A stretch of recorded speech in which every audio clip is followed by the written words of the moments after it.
All right, at 6:30, I'd like to call the January 20th meeting of the Westborough Planning Board to order. My name is Hazel Nurse. I'm chairman of the board. My far left is Carolyn Regan. My far left is Jenny Gingrich, our planner, and Carolyn Regan, Christina Kelleher, John Pizzoni, John Gelsich, and Anne Marie Decker, our administrative assistant. We are being televised by Westborough TV. I assume there's someone there, though I haven't had a wave. Yes? Yep. There he is. Okay, got our wave. All right. So just be aware this meeting is being televised. And anyone who wishes can watch it tonight, or it is replayed on Westborough TV. The first matter is 171 Milk Street and 223 Turnpike Road by Post Road Associates. Do you have a presentation tonight? I'd like to point out that we've had a number of public hearings on this, and we have now done some draft work on conditions and findings for this particular matter. We will not close the public hearing tonight because we are still waiting for a peer review. But if you would like to go over the conditions and waivers that you have requested, we'd appreciate that. Sure. Thank you, Madam Chair. For the record, Brian Falk with Myrick here on behalf of the applicant. With me is Tom Montelli from Post Road. As you mentioned, you were hoping that we would go through some of the required findings and waiver requests that are in the zoning bylaw. And I'll just go through it briefly. It's a bit lengthy, but just hit the highlights for you. Under 6.2H, special permits in the Highway Business District, there's a general required finding that there be no nuisance, hazard, or congestion or substantial harm to the neighborhood that would be created. And we think we meet this requirement based on our professional transportation design of the underlying site access ways, and the design of the buildings will generate no nuisance, hazard, or congestion. Our site plans show screening of the site from neighboring properties. The building design reflects historic buildings in Westborough and significantly improves the visual appeal of that section of Route 9. Overall, this project carries out the purpose and intent of the amendments to the Highway Business Zoning Bylaw, which was to accommodate multifamily and provide for sustainable designs with an appropriate mix and scale of development. And then there's an additional required finding that in the case of residential development, access is only allowed from roadways other than Route 9. And I'll get into later, we are requesting a waiver from that requirement just with respect to right turns into the north parcel. The board, as part of its requirements under 6.2H, may require applicable conditions in terms of screening and buffers, strips within the parking area. As mentioned, our site plan shows screening buffers, planting strips, fences, and walls. Other site features that are shown on the site plan were the result of numerous discussions with town officials and professional peer review, providing good blending of this project in with the neighborhood and screening for our neighbors. 6.2H4 provides that the planning board shall require project mitigation and/or the enhancement of services for integration with town services appropriate for the type and scale of development proposed. One thing we've put forward is to help integrate the project and make improvements to the area is funding of a corridor study of the Milk Street and Route 9 interchange. This is an area that is in need of attention, and we think corridor study will help provide the town and MassDOT with the information it needs to pursue potential changes to improve that area. With respect to the waivers, Section 6.2L of the zoning bylaw provides that the planning board can waive dimensional parking and sign requirements in the bylaw, and guided by the standards that, one, the waiver or modification will not create conditions which are substantially more detrimental to the existing site in the neighborhood in which the site's located than if the waiver had not been granted, and that the impact of the waiver, municipal services and facilities, and the character of the neighborhood would be achieved.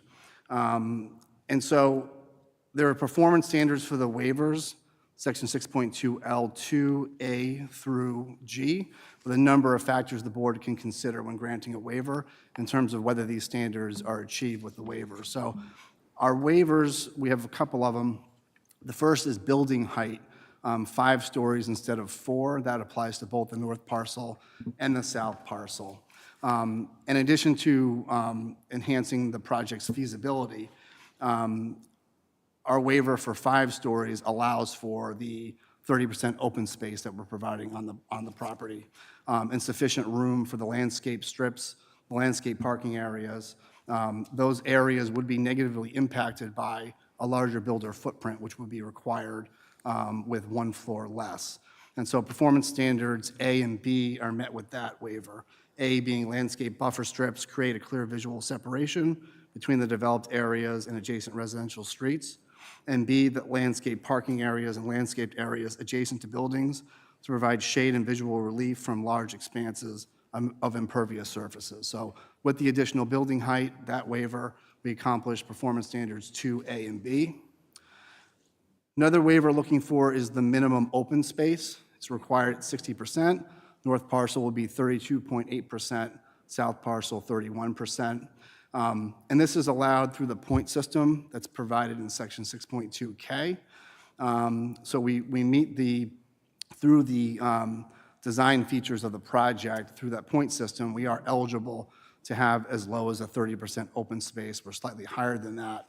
In terms of granting that waiver beyond the point system, this does enhance our feasibility, but also enhances pedestrian circulation within the site and improve vehicular access and on-site circulation. That's performance standards 2C and 2D. So those 2 standards would be enhanced with the granting of the open space waiver. Parking, we're providing 1.4 spaces per unit instead of 2. That's on both the north parcel and the south parcel. That parking standard is consistent with market data in our experience in terms of the parking needs for these types of projects, and avoids unused paved areas, which we feel would be the case if we provided 2 parking spaces for every unit. We'd have a lot of underutilized parking spaces, extra asphalt, and lot area coverage that we don't need. With the reduced parking, the waived parking, that would allow for our 30% open space. It would also create sufficient room for landscape buffer strips, landscape parking areas, and those areas would be negatively impacted by additional parking space. So that helps achieve performance standards 2A and 2B, the waiver of the parking, a reduction of parking from 2 to 1.4 per unit. Route 9 access, which I mentioned earlier, that pertains to the north parcel only. We would have a right turn into the north parcel off of Route 9. That was designed with our traffic consultant in consultation with MassDOT, and it allows for improved vehicular access and on-site circulation, which is performance standard 2D. And then finally, the waiver we're requesting for the distance between the edge of the curb to the side lot line. That's on the south parcel only. Those of you who attended the site visit were able to see where the current driveway onto Milk Street, opposite that beetleback, is off-center. This waiver would allow that driveway to line up with that beetleback, which would enhance vehicular safety considerably and benefit our on-site circulations. That's performance standard 2D. So those are our waivers: building height, open space, parking, Route 9 access for the north parcel, and the edge of curb to south to side lot line on the south parcel. We're comfortable that the board has at least 1, if not 2 or 3, performance standards to base those waivers on. Thank you. Are there any questions from board members on these at the moment? In the meantime, as I said, I have asked Jenny to do a draft of the findings that we found after going through and asking our questions at the last couple of meetings and listening to the public on this matter. And I think maybe we'll just move on and turn it over to Jenny at this particular time. Thank you. And I also just wanted to mention that the applicant is also proposing a reduction to the inclusionary zoning requirement, which was included in the draft that I sent to the board. So that information is in there as well, that the board will have to make the findings for. Do you want me to just go through the draft? Okay. And you all have it in front of you then? Yes. Okay.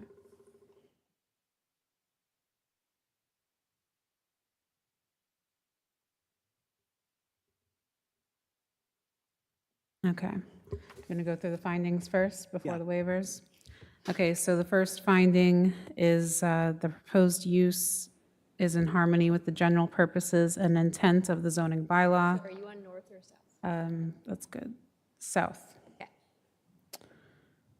The proposed use is in harmony with the general purposes and intent of the zoning bylaw, and no conditions peculiar to the particular case exist that would result in nuisance, hazard, congestion, substantial harm to the neighborhood, or derogation from the intent and purpose of the bylaw.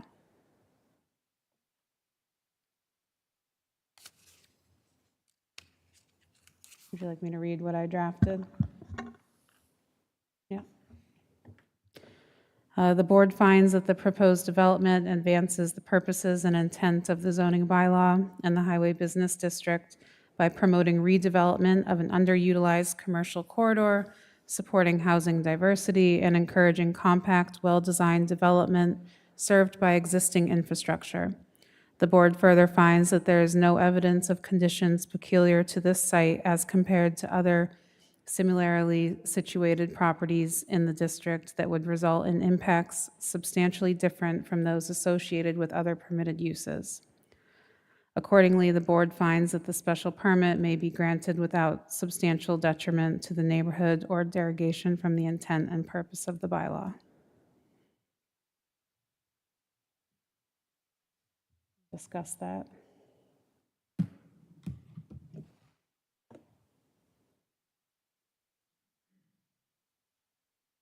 I have no comments. Are we asking questions? Yeah, I'm running down. Yeah. John, No, no comments. any questions or comments? Okay. Okay. Residential access shall be provided from roadways other than Route 9 unless specifically waived by the planning board. The board finds that access directly from Route 9 is appropriate for this site and has granted a waiver from this requirement. The proposed access configuration has been reviewed through traffic engineering analysis and by MassDOT, which has jurisdiction over Route 9 and will be permitted by MassDOT. The board further finds that the access design provides adequate site distance, supports safe ingress and egress, and improves internal circulation and emergency access, and therefore will not compromise public safety. No comments on this, but I'm just wondering if it would make sense to give a overview for the public as to what we're doing right now, because some people might be listening to this and think that we're actually granting these waivers. Oh, no, I thought I said that earlier, but yes, Right. fine. No, this is the draft that we're looking at tonight. We will not be voting. We're not going to close the public hearing tonight because we are waiting on a final peer review. And the plan at this point is for us to look at this draft. There may be changes at this point. There could be. And we would be closing the we're looking to close the public hearing at our first February meeting, which I believe is the 6th. And at that time, we hope we'll be prepared to vote on it. And the next meeting's February 3rd. February what? February 3rd. Sorry, February 3rd is our next meeting. Okay. Any comments on that finding? No. Okay. Next, the planning board may impose conditions related to screening, buffering, lighting, circulation, parking, and other site features to serve the purposes of the zoning bylaw. The board finds that the conditions imposed as part of this special permit, including conditions related to landscaping, lighting, park configuration, site circulation, affordability, sustainability measures, and construction phasing are reasonably appropriate to minimize impacts, enhance site functionality, and ensure compatibility with surrounding development. Any comments? Jenny? Next, the planning board shall require project mitigation and/or enhancement of services appropriate to the type and scale of development proposed. The board finds that the applicant is proposing appropriate mitigation measures and service enhancement commensurate with the scale of the development. In addition to on-site mitigation, the applicant has committed to funding a corridor-level analysis of the Milk Street Route 9 area to evaluate traffic operations, safety, multimodal needs, and long-term improvements beyond the boundaries of the project site. The board further finds that the applicant has expressed a willingness to partner with the town of Westborough on a MassWorks or similar state infrastructure grant application to implement pedestrian, vehicular, and safety improvements along Milk Street. These commitments represent a proportional and meaningful mitigation strategy that supports coordinated corridor planning, enhances public safety and mobility, and advances the town's long-term infrastructure and economic development goals. Any comments from any board member on this? I have a comment on that one. Do we want to include the potential or proposed payment in lieu for the affordable housing units or the buy-down, as that money could potentially be used for mitigation or enhancement of services that can serve this use and similar uses? I think we've discussed that under the affordable housing aspect. Have we not, Jenny? It is mentioned further down in the waivers. I'm specifically talking about the mitigation payment, which would basically work to satisfy this and/or enhancement of services appropriate to the type and scale of development proposed. Belt and suspenders, I don't know if we don't Yeah. need it, but I Yeah, think but it's, So the buy-down isn't technically mitigation, so that's the only thing, but it does say shall require project mitigation and/or enhancement of services. correct me if I'm wrong, or I should ask, what does the bylaw say about the buy-down? Doesn't it have to be dedicated to a certain use? No. No. Just has to be related to housing needs. I think or discretion So is that not, of the, It's at the discretion of the board. okay. I think it's just I you're mean, if you finding wanna which add- area it should go in. Yeah, John, if you want to add some specific language. I don't think it's not necessary. I feel free. mean, no, we've, That- Whatever, for clarification, I think, quite frankly, the more language of specificity that we can put into these final special permits and site plans, the better off we are, because we've run into so many problems where either the language has been too general or has not really covered everything, so. are you, sorry, Hazel, are you able to hear Hazel in the audience? No, okay, you might just want to pull, yeah. Okay, so Sorry, Hazel.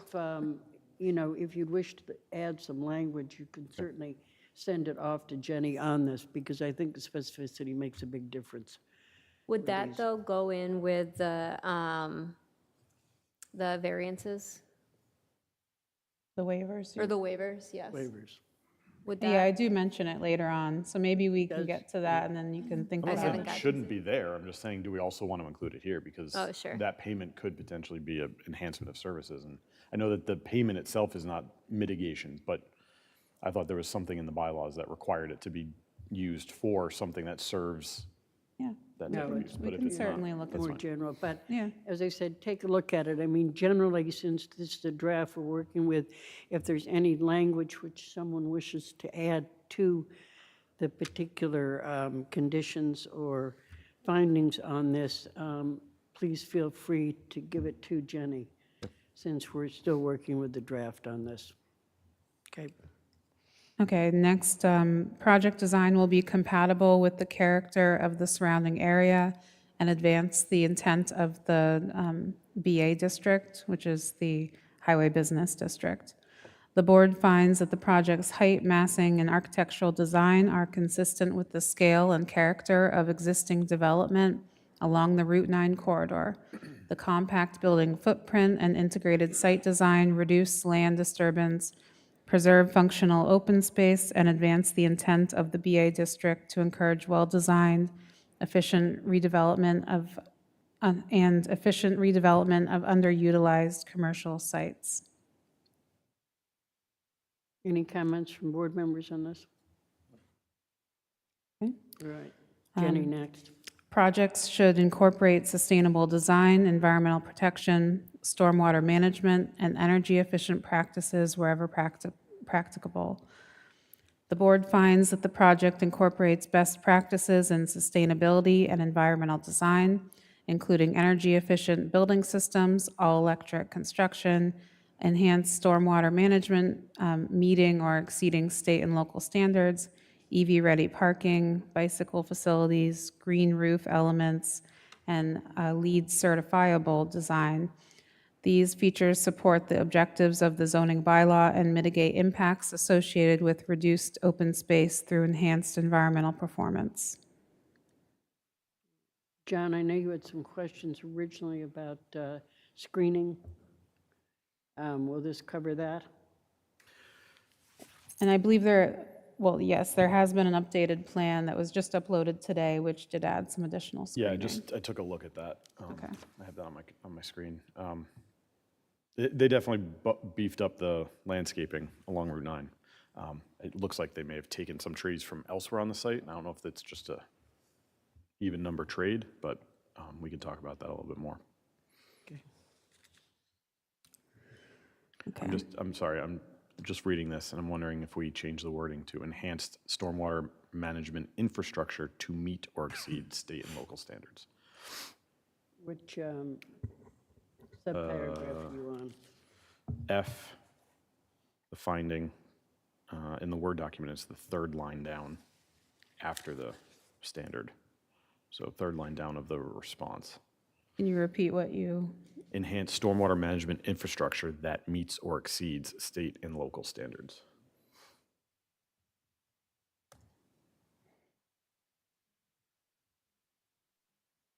Okay.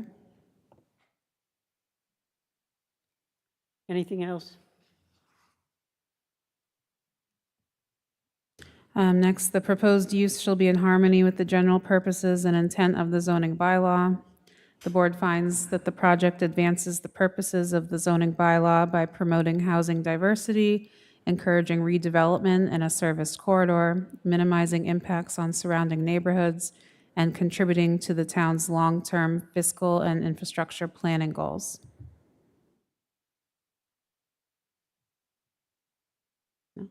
Any comments? Nope. Okay. Okay. And those are very similar to the north parcel. So on those specific findings, if you have any changes specific to that parcel. I mean, I assume you don't want me to read through them again if they're the same. No, yeah. Yeah. So there just are a few other additional findings, just knowing what the board has asked for in the past that I'll go through. The board finds that redevelopment of the parcel with a multifamily residential use will result in a substantial increase in assessed value and annual property tax revenue compared to existing conditions.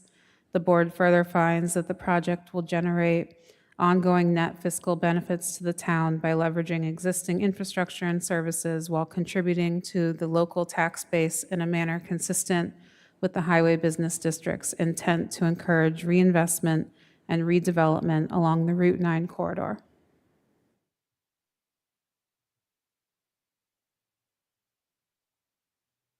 Okay. Move on. I have one question. Sure. It was actually like back on the talking about sustainability, was that F? Yes. So EV ready parking versus having actual charging stations, am I reading that correctly? Actually, yeah, that's a good point. So they do have EV ready, but they also are installing some That's what I thought. spaces, I believe. Okay. So I can change that to EV-ready and installed parking. Okay. The board finds that the project is consistent with the goals and recommendations of the town's master plan and housing production plan, which call for redevelopment of underutilized commercial properties, diversification of the town's housing stock, and increased housing production in locations served by existing infrastructure and regional transportation networks. The board further finds that the project supports the town's objective of maintaining compliance with state housing requirements, including progress towards maintenance of the subsidized housing inventory threshold, while providing a range of housing options to meet current and future community needs. This one, progress toward the subsidized housing inventory threshold, we've already met the 10%. Yeah, as I read that, Yeah. so maybe maintenance includes maintenance of, said? Yeah. Okay. The next two findings are related to site plan review, and I know that previously the board had talked about two separate decisions, one for site plan and one for special permit. I found it difficult with this one because if the board decides to not grant the special permit for the use, they wouldn't go forward with a site plan approval. Right. However, I could separate it within one decision if you wanted to vote on it that way. I think I'd like to see it separated within the decision and do it that way, probably. I think you're right in the fact that it would be difficult to vote on two of them separately. So I think if we can combine them, that will probably take care of that problem. I don't know why it would be difficult to vote on two separate decisions. If we treated them as the same project, the north and south site, you can have a special permit for both sites and then a site plan Right, for and a both site sites. plan for both sites. Or you do I'm three. talking about two separate documents, for one for the special permit, one for the site plan. Right, that's what I'm talking about too. Okay. Why is that difficult? Because the special permit use, if they were not granted the special permit use, they wouldn't be going forward with the project because it's also contingent on the site plan approval. Right. But you can vote on two different projects. I mean, in other words, Yeah. you could, if you vote down one, then obviously you wouldn't go ahead and vote in the other. Right. I mean, is what it boils down Right. to on that aspect. I think I just want to make it as clear as possible so that we don't run across problems later. I think that's what I'm looking at as far as which is the best way to do it in that aspect. I mean, normally what we used to do was just vote on one thing at a Right. time. And I know that we've been very careful lately, the last time we've done this, to vote on findings, which we had not done before. This was kind of part of our new procedure. We're dealing with things. I'm not opposed either way to do it, just to make sure that it's absolutely clear as to what we are doing.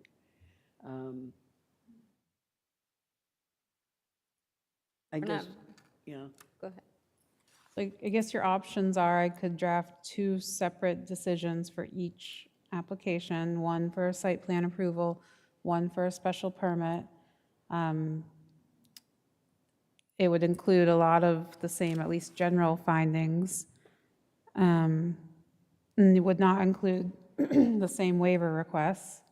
Those would be different, or I can include them in one decision and make sure I say, which is for special permit, which is for site plan. I would be in favor of having separate decisions. I think the special permit should be separate and the site plan should be separate. If we want to combine the two sites into one special permit and one site plan and treat both sites as one site, overall one site, or overall one use, that's fine, but I would say the special permit and the site plan should be separate. They shouldn't be the same decision. Yeah. I would say, well, the applications are separate. Those will definitely be separate Right. decisions. Yeah, I mean, I think So they it's should either, be separate. it's either 2 or 4, is what you're saying. I Yeah. would say then 4. Okay, I mean, I'm perfectly agreeable to do the 4 as far as that Sorry, goes. Jenny. As I said, it's It's just a lot of copy and for paste. clarification. I know there's going to be a lot of repeat of the same thing over and over.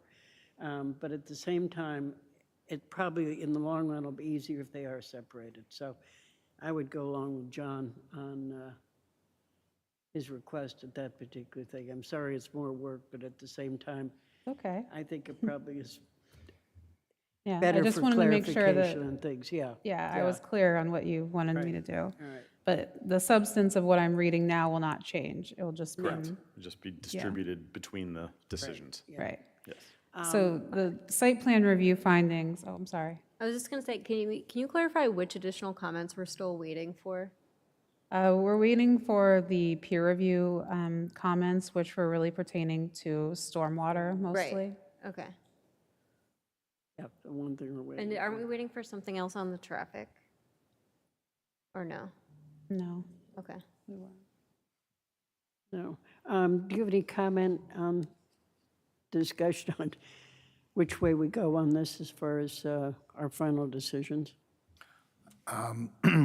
We don't really have a preference either way as a legal matter. I mean, you have to vote on both special permit and site plan approval. I mean, they do technically have different standards. You know, a consolidated decision versus 4, it's really of no difference to us. But, you know, there'll probably be a lot of repetition in the 4 decisions. Okay. And do you have any comments on the conditions as they were raised so far, as Jenny's gone through? No, those are all conditions we expected or offered, so those work for us. Thank you. So I can go through the waiver requests now. Again, this is on the south parcel. I know there are similar waivers on the north parcel as well. The first one is the same waiver request for both parcels. It's to allow 5 stories instead of the required 4 stories. The applicant states that the additional story is necessary to maintain compliance with the 60-foot height limit while achieving a minimum of 30% open space and overall design feasibility.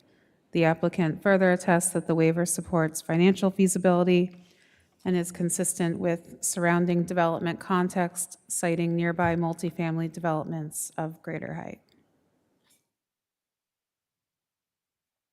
The draft finding is that the planning board finds that allowing an additional story while maintaining the height limitation results in a more compact building footprint, preserves usable open space, and reduces site disturbance.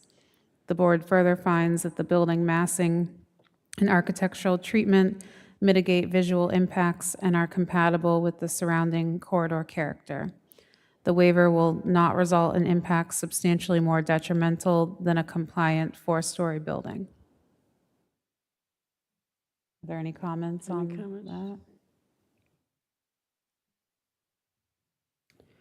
that? The next waiver request is for the open space. They're requesting a 31.2% open space requirement instead of the required 60%, as stated in the section 5.4B dimensional schedule and section 6.2K of the highway business zoning bylaw, which allows for the open space reduction. Is that the north parcel or south parcel, this one? This is the south parcel. This south.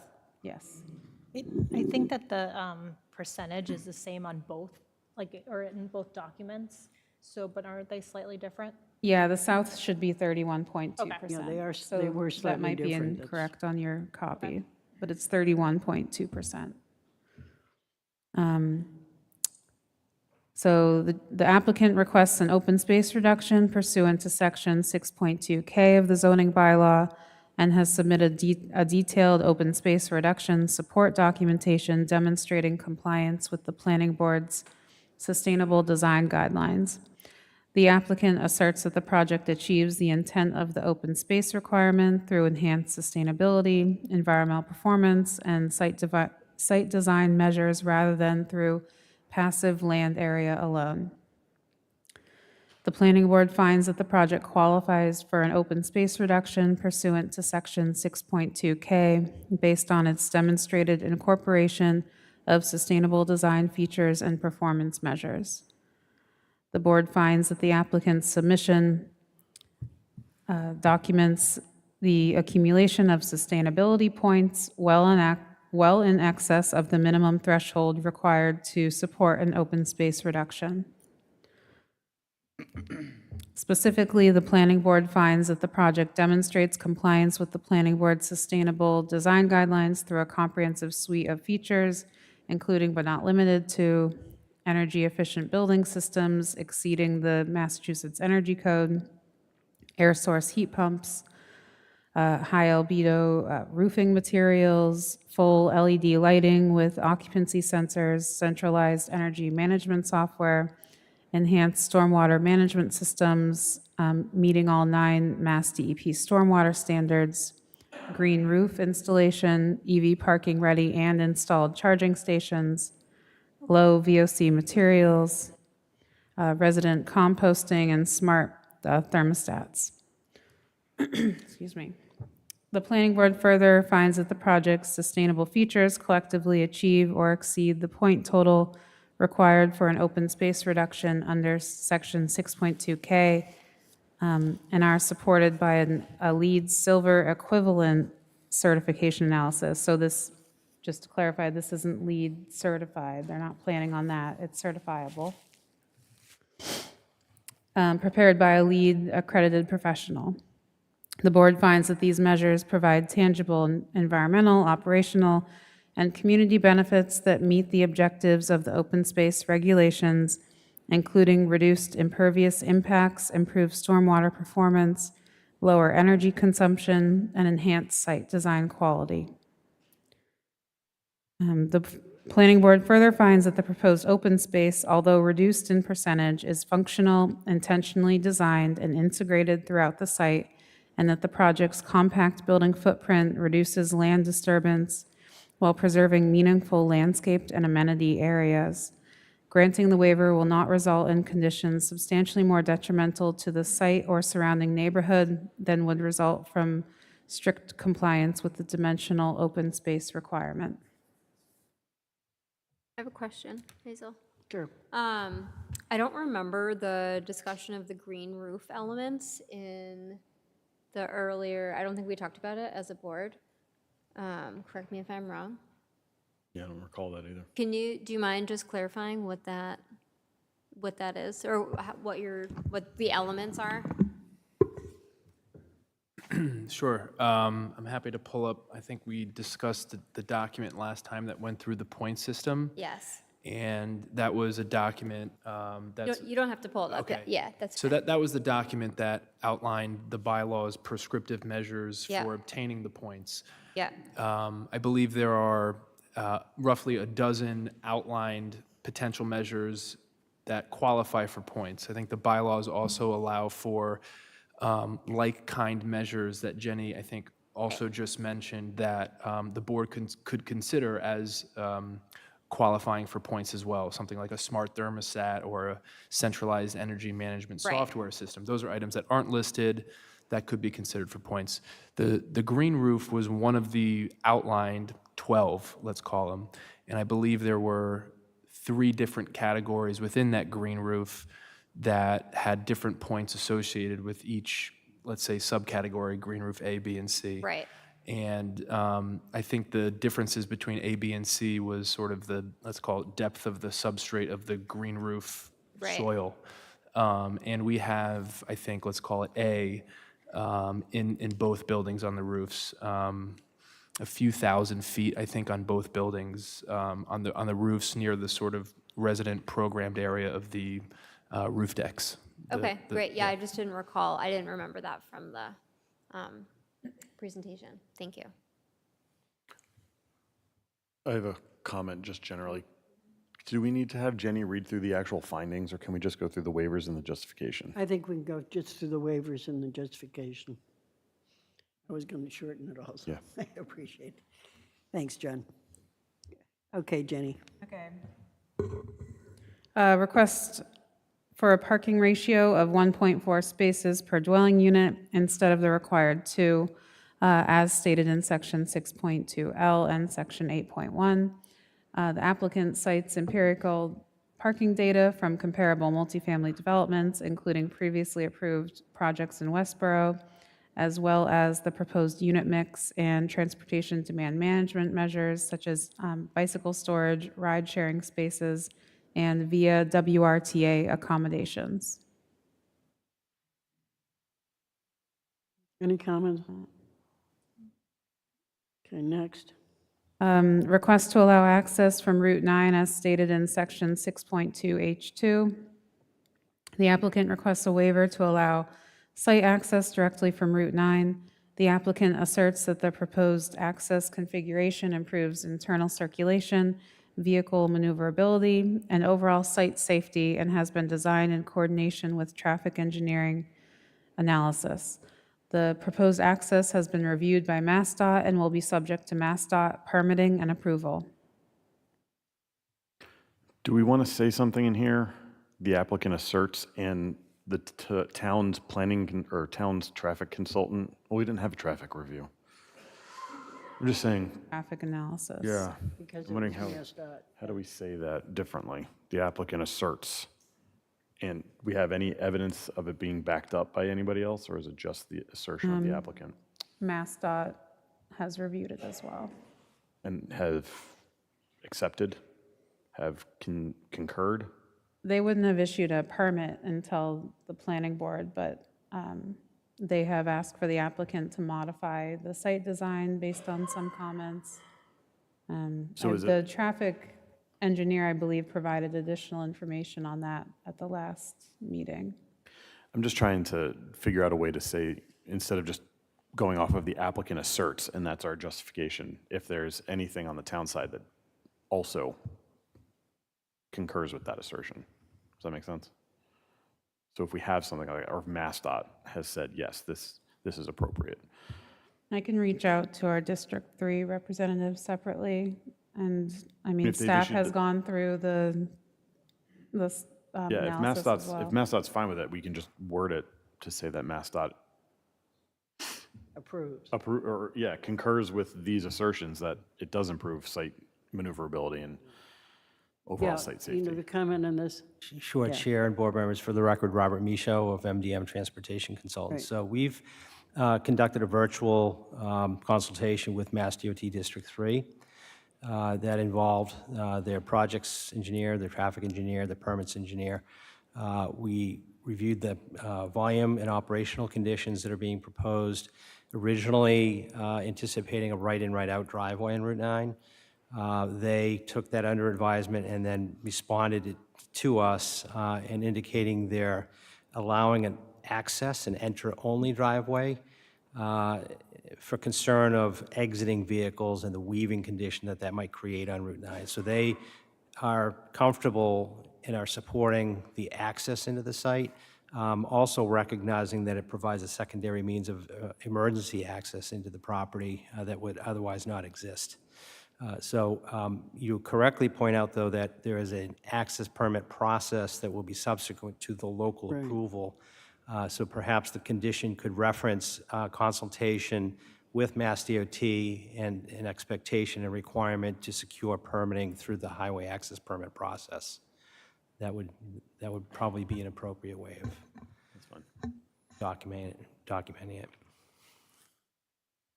That's You have fine. another, I'm fine with that. you're fine with that? Yeah. Okay.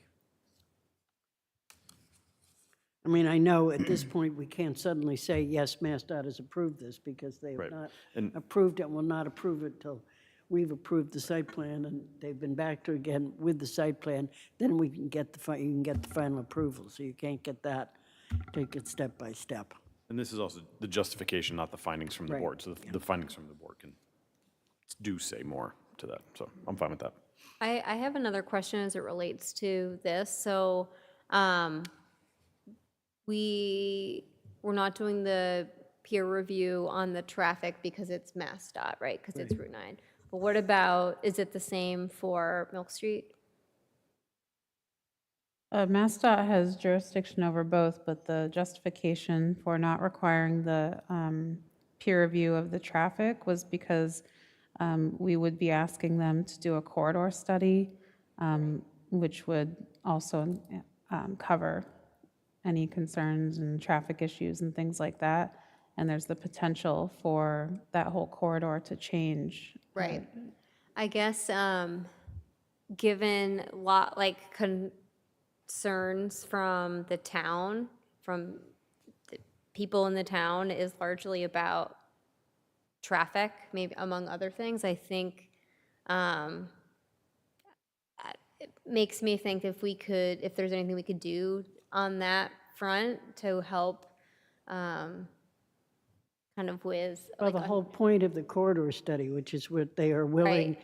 to do, is to deal with any problems or changes that may come about. And the thing is that at this particular time, we don't have the backup until we've had the corridor study. understood. So the whole point of the way this has been set up is that the applicant has agreed to pay for a corridor Right. study, which will help us deal with the traffic aspect of it.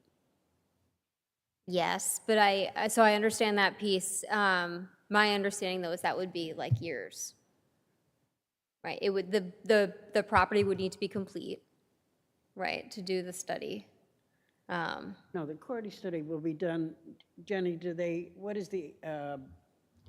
apply immediately for the corridor study as soon as I mean, it's ultimately up to the board, but we would I would recommend asking for the corridor study to start immediately. Yeah, that's what I would have And it would be in assumed. conjunction with, the issuance of the building permit Yeah. that we start that work. I mean, the purpose of the peer review of the traffic would be to verify the data that their traffic engineer has provided us. Right. But where it's gone through also review by MassDOT, That's fair. Yeah, that's fair. and we're also asking for the corridor study. I just feel like it won't add anything substantial for the Sure. board. Yeah, I guess I'm just trying to get to like demonstrating best efforts to really make sure that we're pushing on the traffic component before it's approved. Yeah, I mean, But, I think that was the whole idea, was that Right. when this had been passed, then we would immediately push forward to do the corridor study. Which is very much Yeah, needed. which is so the thank thing you. that we needed more Yeah. than anything else. Yep, okay, thank you. Okay. So the modification to the affordability requirement, the applicant has requested a modification to the affordability requirement to reduce the on-site affordable unit percentage from 20% to 15% with a corresponding affordable housing buy-down contribution. The applicant proposes that 10% of the units be restricted at 80% of the area median income and 5% at 120% of the area median income. So for the south parcel, that would mean 19 units at 80% and 9 units at 120%. And then the applicant further proposes a per-unit buy-down payment of $50,000 per each reduced affordable unit, which would total for the south parcel $450,000.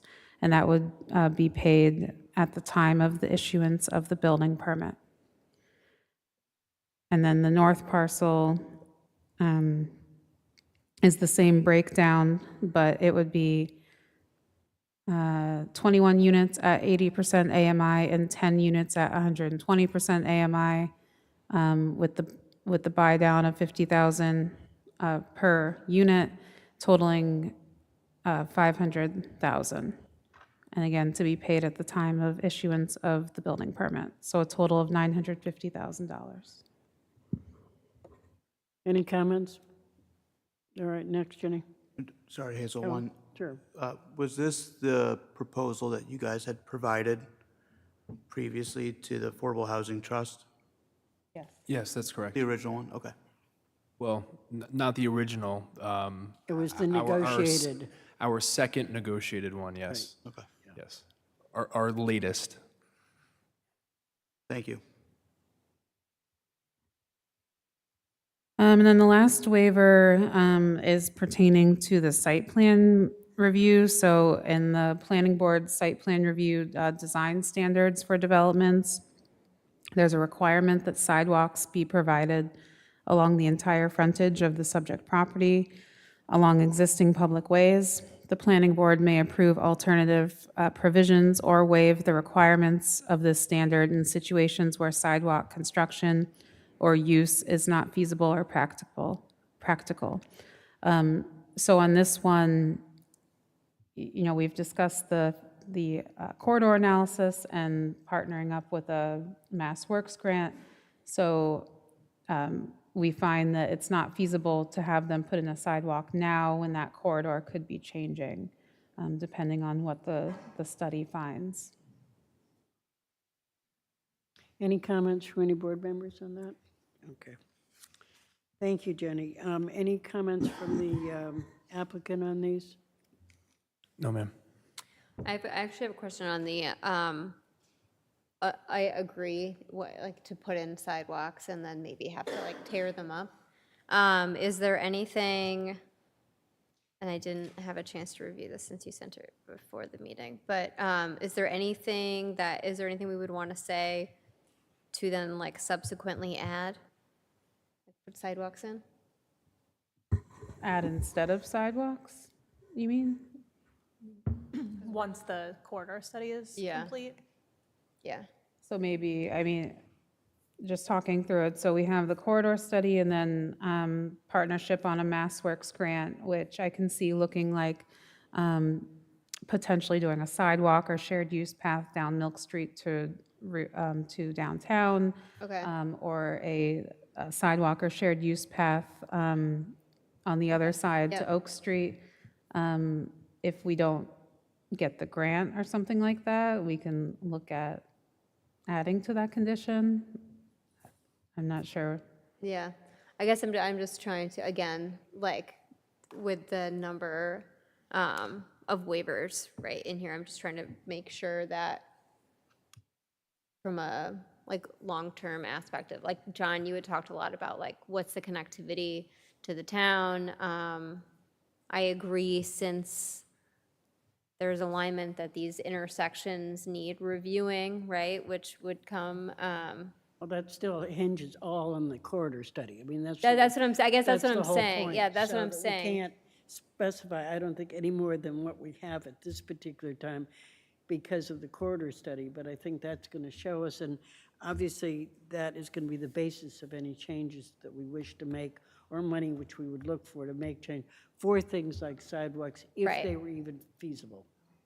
Agreed. I guess my point comes from the number of waivers, right? And then many of them, we can't really do much because of the corridor study. So they're asking for a waiver for the sidewalks, which makes sense given the corridor study and the partnership on pursuing the mass grants. Yeah, I guess I'm trying to react and like Actually, it was think very through. similar to the Otis Street project, when we were looking for waivers for a number of things while we were waiting for the corridor study on Otis Street and to move forward with that. So, one hinges on the other. Sure. And so I think that, we do need some general language to cover this. And I think, what we have here, I think personally is sufficient to cover this as we move forward and given us enough leeway to be able to look for grants or see Sure. what the next step's going to be. Hazel, so I guess bringing up the Otis Street thing is a good segue to my question is, with Otis Street, my understanding was Cold Harbor specifically was given a waiver from the sidewalks because they were told that we were going to get a grant. We did not get the grant. They did not have to put sidewalks in. And now the town is responsible for putting any sidewalks in front of their property. I guess, Chris, is your question, if we don't get any grants and we've given all of these waivers, yes, they're going to do the corridor study, but then are we going to be responsible for putting in Right. sidewalks? Yeah, sorry, Joe, I just want to correct you on one thing. So in Cold Harbor, the board asked the applicant to put the sidewalk in, and then we did receive a grant, so that then he didn't put the sidewalk in. I thought we didn't get that grant. No, that was the Otis Street corridor project, so it was Mass Works, Complete Streets, and funding from MassDOT. So in the initial decision, the board required him to construct, I think it was a 5-foot sidewalk. But then we ended up getting the grant for the corridor to do a shared use path down Otis Street. So you removed that condition and asked for an easement. Got it. And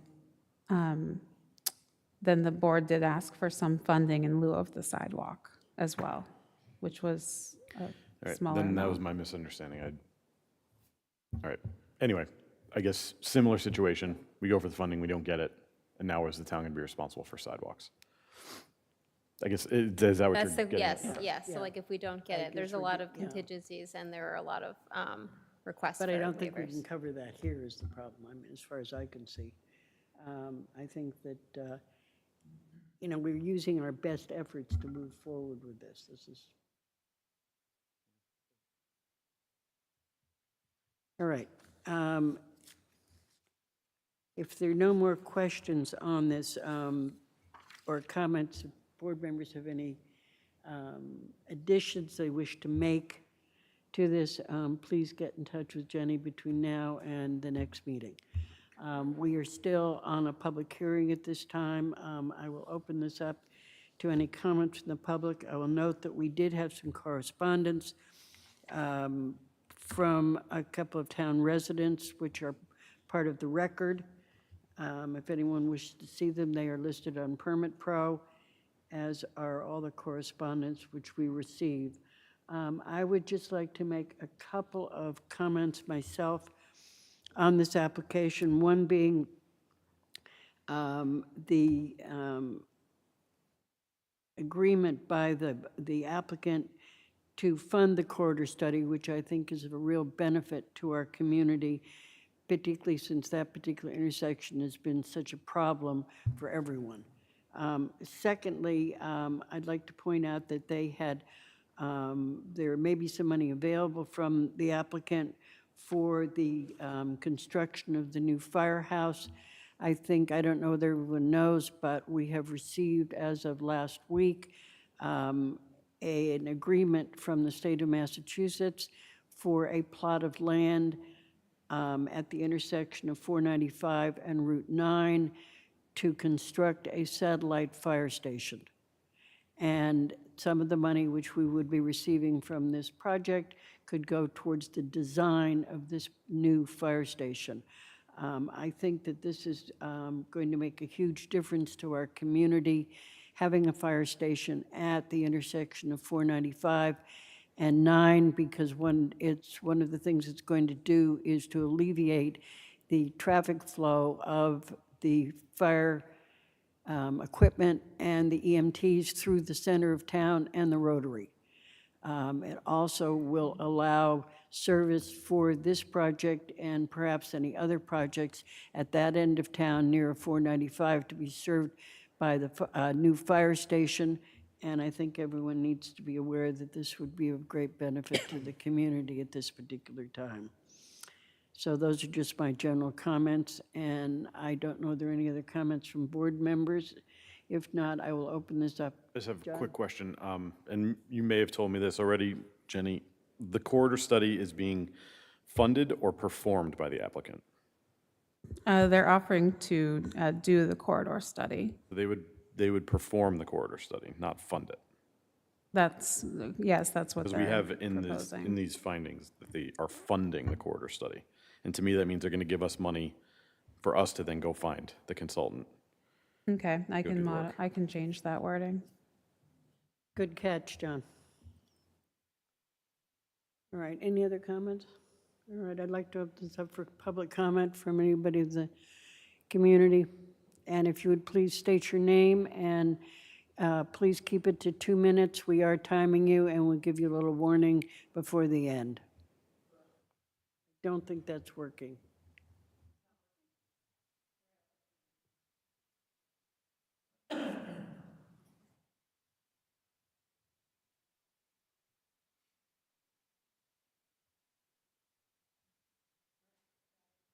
I'll just speak up. So here, you can speak here. That's better. Thank you.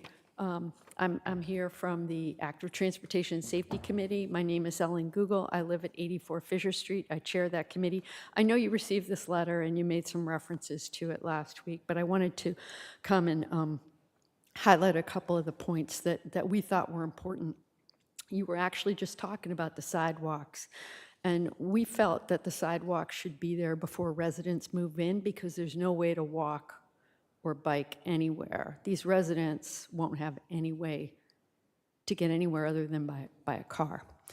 To your point that they are funding the corridor study or doing it is great, and there might be a MassWorks grant. That withstanding, these things take years to get built. We know how Mass Tip operates. You get on their schedule and it's years out. And you were just talking about Otis Street. That's been in the works for 6 years and we still don't have a sidewalk there. So I would ask that you reconsider making that waiver. Our committee, to us, this was one of the most important points that we discussed was that sidewalks, at least on the south side, are feasible in the 222 Turnpike parcel because they can connect to existing sidewalks so people can walk downtown. The parking waiver, because people can't walk or bike anywhere they go is going to involve a car. Simply building fewer parking units doesn't lessen the demand for driving and parking. And I know I'm limited to 2 minutes here, but let me just see. One other thing that wasn't in the letter that I didn't hear anything about, and maybe you considered this, is from the north side. Will there be a safe way for people to walk at least over to the plaza that has the red heat where the cinema used to be? So I think that people should be able to walk over there safely. I know there's a crosswalk and a light there, but to get there, I don't know if you've considered that or if it's even already been taken care of. I guess those are the main points I had that I wanted to highlight. Thank you very much.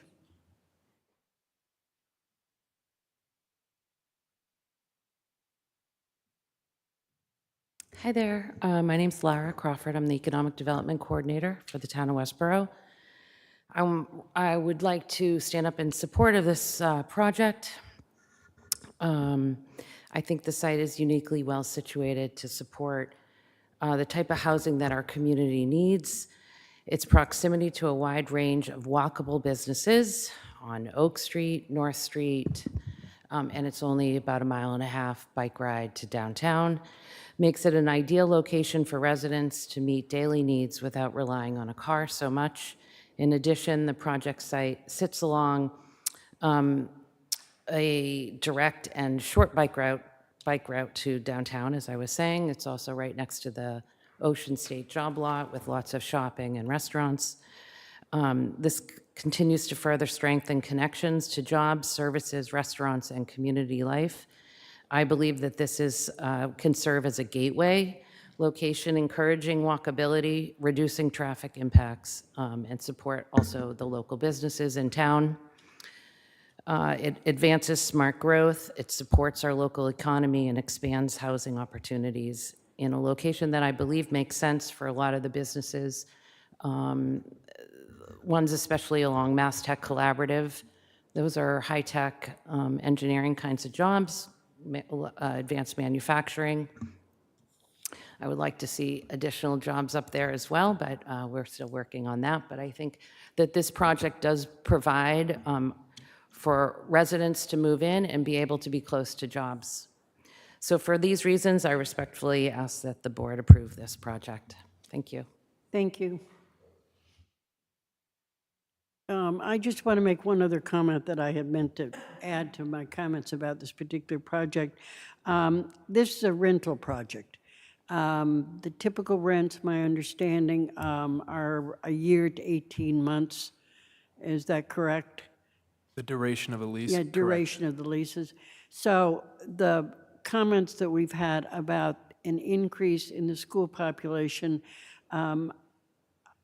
I don't think really come into this particular project because people with families, these are 1 and 2 bedrooms, are not going to move into a place that has a year or 18 months. The one thing I can see is that it may be someone who would move in, who might then look for another place in the community, a house or somewhere, and they're kind of trying the community out in this short-term rental. So one of the things that people had the concern, and it's always a concern in this community, about increasing the number of school children. And I just wanted to raise that point that I hope people would think about, since these are short-term rentals. Is, just a clear question, is that a short, I don't think that's a short-term rental, isn't that? It's a year to 18 months. That's And not that's- short-term rental. No, Short-term well, rentals are, standard. I don't mean short-term, I mean short-term that's not a 5-year kind of, I meant short-term in that way. Okay, Yeah, no, I'm sorry. that's I okay. know the that's difference okay. between a short-term rental. No, yeah, and- yeah, no, right. that's fine. Are there any comments from anybody else in the audience on this project?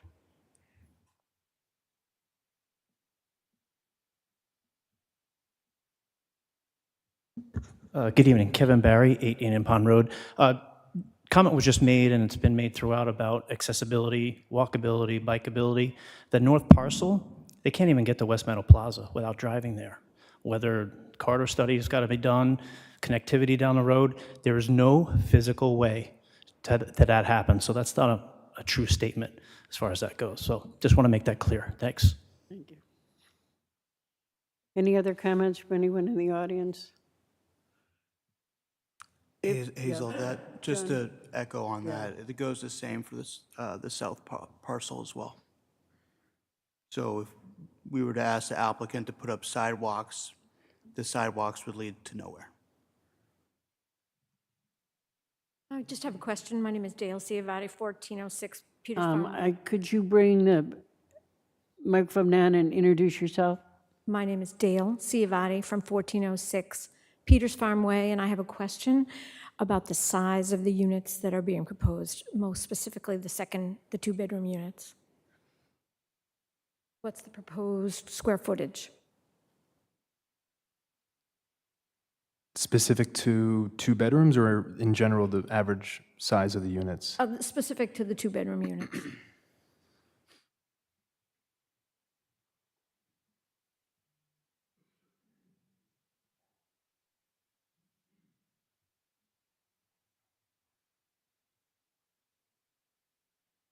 Ma'am, I didn't catch your name, but the average size of a 2-bedroom unit is 1,150 feet. But could you also, just to add on to that, there's a restriction on how many people can be in an apartment, correct? Yes, there are strict operational controls that dictate in a legal lease how many folks are allowed to live in our buildings. On average, our proposed unit sizes are about 20% smaller than the average rental housing stock in Westborough currently. Thank you. Is there anyone else from the audience who'd like to make a comment? If not, I think we're ready to continue this public hearing until our next meeting, if I could have a motion on that. I move that we continue the public hearing for 171 Milk Street and 221 to 223 Turnpike Road and 222 Turnpike Road to the meeting on February 3rd, Second. 2026. Any comments? All in favor? Aye, thank you. I don't know if there's anyone here for this matter, but if they are, they can go ahead and leave, and we will continue on. I'm sorry this was so lengthy, but I thought it was important to go through the waivers and the conditions on this particular application.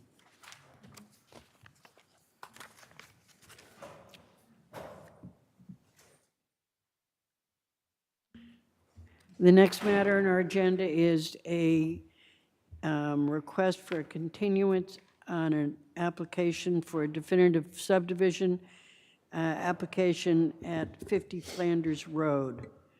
Jenny, you want to just give us a short comment on this? Yes, so we did receive the applicant's reply to the peer review comments, and that has been sent to our peer reviewer, CEI, for review. So we're waiting for that review and also additional review from the town engineer. Also, this project, no, never mind, I was going to say it's going through conservation, but it's not. So we're still waiting for a response from the peer reviewer on it, but the revised documents were just sent last week. The applicant has requested a continuance until February 3rd. I did relay the board's message from last time about the number of continuances and recommended the 17th, but they would still like to attend on the 3rd. All right. I mean, it sounded to me from a discussion we had is that they may not have the information back in time for February 3rd, but we'll just wait and see on it. Maybe they'll move forward. I did ask that Jenny talk to the applicant on this particular matter since it's been with us for so long and make it clear that we are not looking for a number of continuances on this. This is a project which should be taken care of and dealt with. Okay. Could I have a motion to continue this matter until February, whatever it is? Third. 3rd, sorry. So moved. Second. Any comments, questions? All in favor? 5-0. Thank you very much. The next one is a request from the ridings 44 and 46 Libby Lane.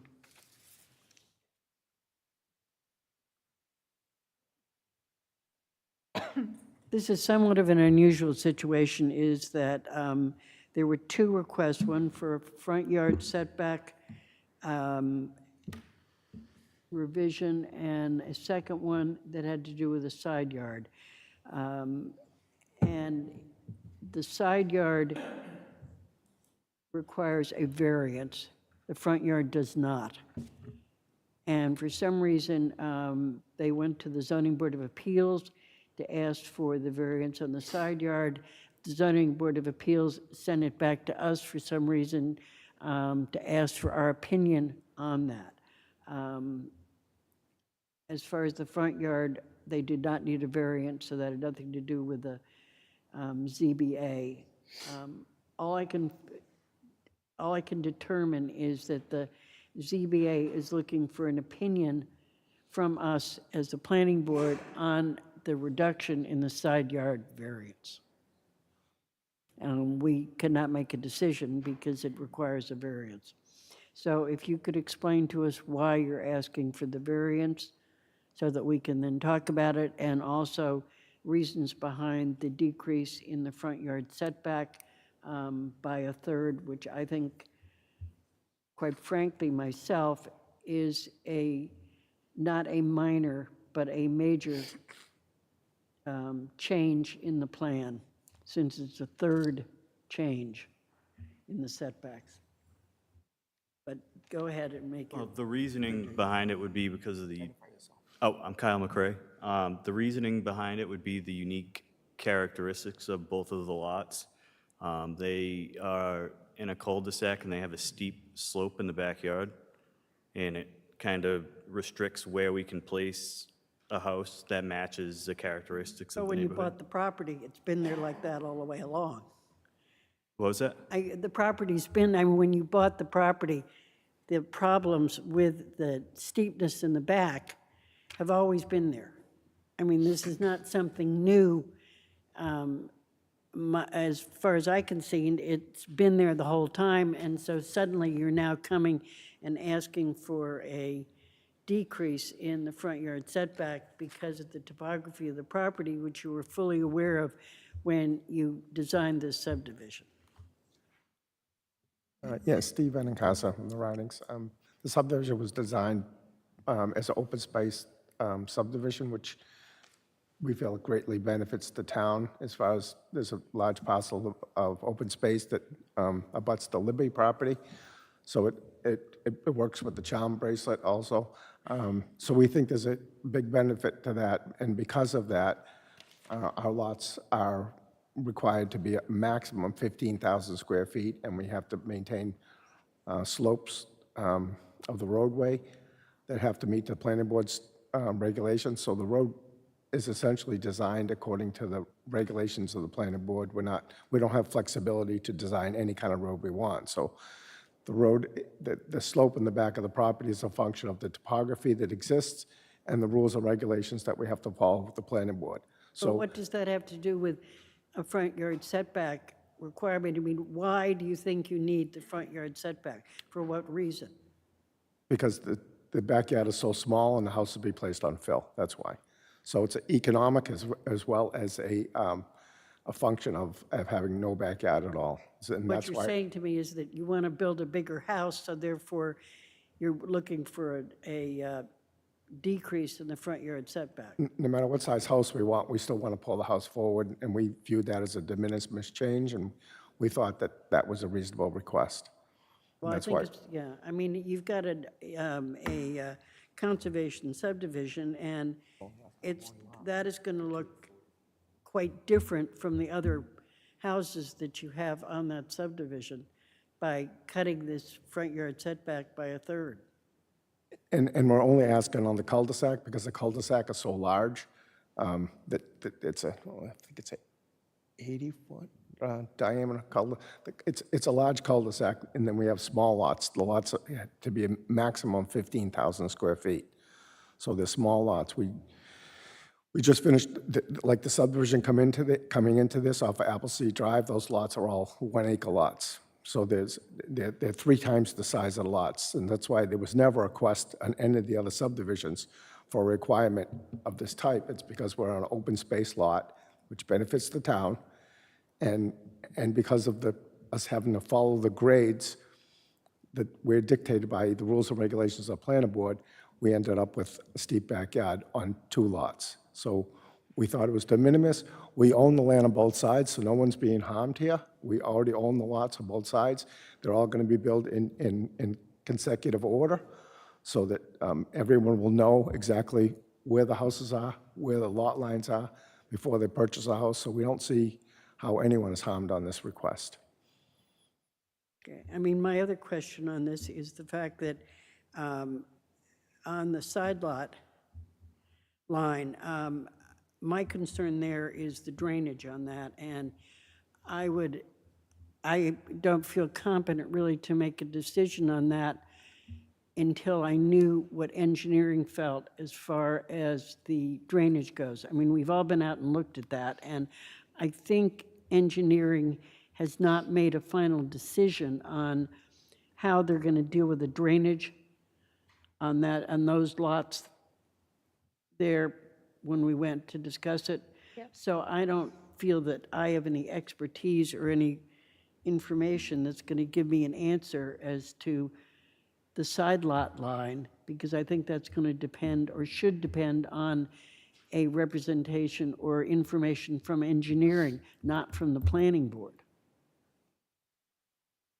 So that's kind of my feeling on that aspect. Actually, we haven't heard that comment back. I'm not sure why you're saying that. I haven't heard that.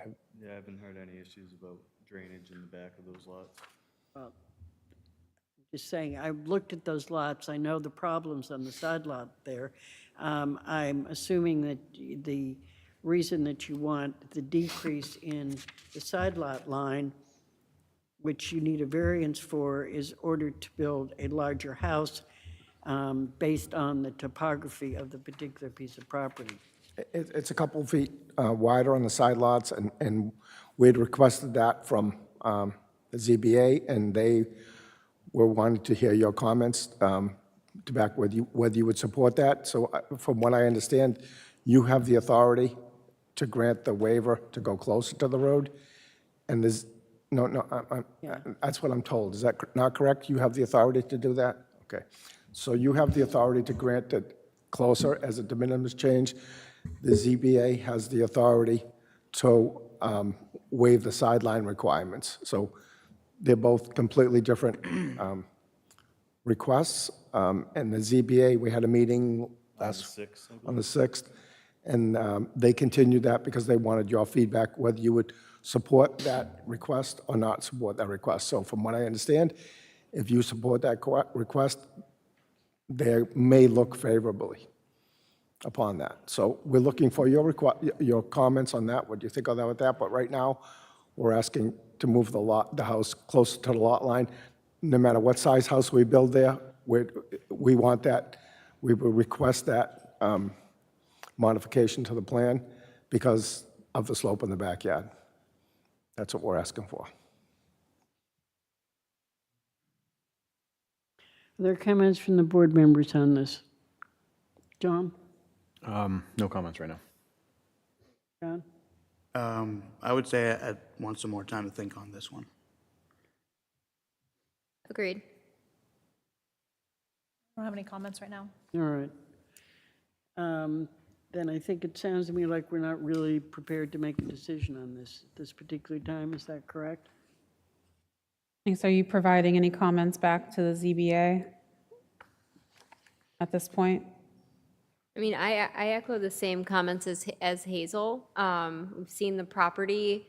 I guess I don't know why, I don't know that you've answered why this request is coming now when you've had, I think since 2020, right, is when this was approved. So can you answer that, why this request is coming now?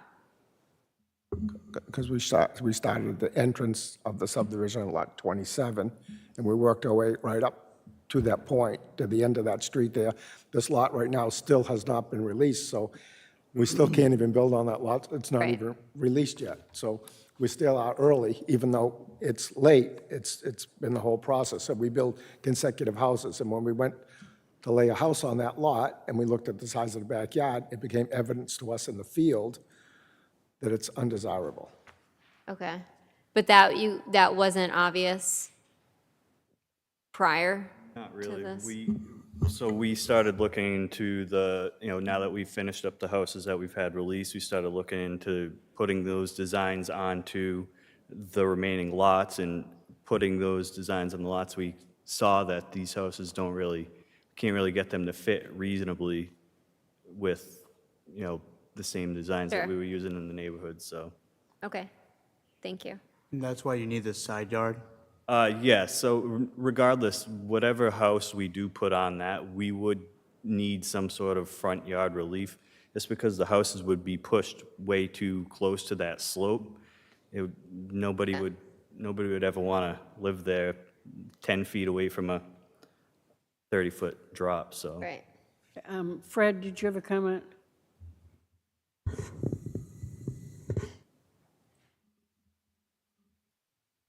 Yeah, thank you. Fred Lenardo, Community Director for the Town of Westborough. Just for a couple point of clarifications for the board. Mr. Benincasa was advised to come to this board for a waiver for the front setback and to apply for a side relief for a variance to the Zoning Board of Appeals. For whatever reason, Mr. Benincasa didn't quite do that. What he did is ask for variance for both the front and side setbacks for the ZBA. So those two issues have gotten confused. As a matter of procedure, the ZBA can't, or staff can't refuse that request. He's legally can ask that. What is now happening is that the requests are bouncing back and forth between the two boards. The side setback, if you look at the plans, is strictly to increase the size of the garage. If the garage was reduced in size, it could fit in the side setbacks reasonably without reducing the overall size of the house, in my professional opinion, as you look at the plans. I don't know exactly what the ZBA is looking for from this board, because what Mr. Benincasa is proposing is a self-enforced or self-imposed hardship for the side setback. The front waiver is a different requirement because that is not a variance request, albeit he's made it one. So he's confused the points between the two boards, just to be clear. For whatever reason, the ZBA is looking for some feedback from this board. I don't know exactly what you're going to be able to provide them for them to either grant the variance or not. If in fact they granted the variance for the front setback, it wouldn't be in front of this board anymore. But unfortunately, the only comment I'd have is generally, I hate to see it keep going back and forth to the two boards. That's just generally from a procedural standpoint where we stand as a staff. Thank you. Thank you. Yeah, I was confused also, because obviously the front yard doesn't need a variance. It's only the side yard that needs the variance. So how it ended up in front, but it's neither here nor there at this point. The only thing I can see is that the Zoning Board of Appeals is looking for our opinion on the side yard, not a decision, but just guidance. I mean, our feeling about whether that should be granted. And as far as the front yard, that's totally up to us to make a decision on whether or not we grant the decrease in the front yard setback. So, are we ready to, I don't know, do we want to wait and take a look, go up there and look at it? Does someone want to drive up? Do we want to think about it a little bit more? What is our thoughts on it? John, you got an opinion?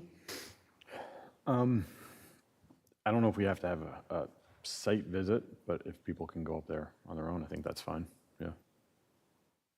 I agree. I think it's probably worthwhile to take another look up there. You can drive up there yourselves, take a look at it. Take a look at the other houses in the development.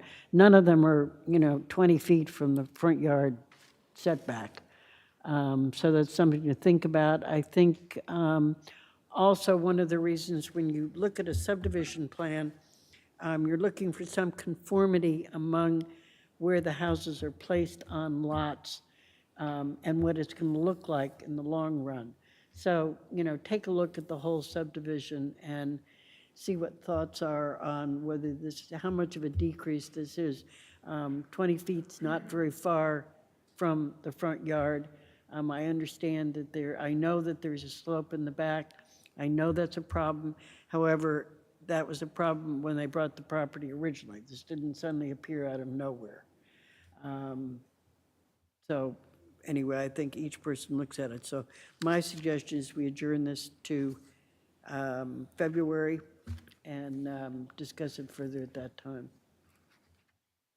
And then I just want to ask if it would be helpful if the applicant stakes out the location of where the front yard and side yard setback would be on the lot. Oh, That that's a might be good helpful idea. for Yeah. visualization. I have a question too. So my perception is just this lot feels dangerous, but I'm not an engineer. So I guess I'm not sure how we should be ruling on it, right? Because I think, is it just, yes, 20 feet is close, right? So I think that there's visually, like, what does that look like? But then I guess what are other considerations for this that we need to take into consideration? Does that make sense? Like what, for this sort of variance, what sort of criteria, I can add. right, are we looking for? So if you're looking to add conditions on fencing or things like that, you certainly could Yeah. ask that a fence be placed on that lot in the rear to prevent Sure. any incidents from happening, if that's what you're Okay. talking about. Yeah. Okay. Yeah. I just didn't know what. And you can condition it. Okay. Also, don't forget, you're looking at the size of the house also. Right. That's another thing that kind of have taken into consideration. It may be that a developer wishes to put a house that's, 6,000 square feet versus a house that would fit on that lot better Right. at 4,000 square feet just because of the topography Right. of that particular lot. So, and that was how it was premised originally, because when the subdivision was originally drawn up, it had to pay attention to the setbacks at that particular time. He bought it knowing that the house would have to be X feet from there. Right. The topography of the property has not changed since that property was bought. So it's a matter of looking at that and making decisions accordingly.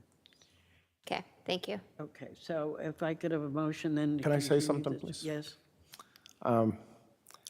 I've owned this property since 1986, so this wasn't anywhere near my thoughts at the time. But in regardless, if you look at the plan, the bulb, I don't know if you're seeing a plan, I'm seeing the plan in front of me.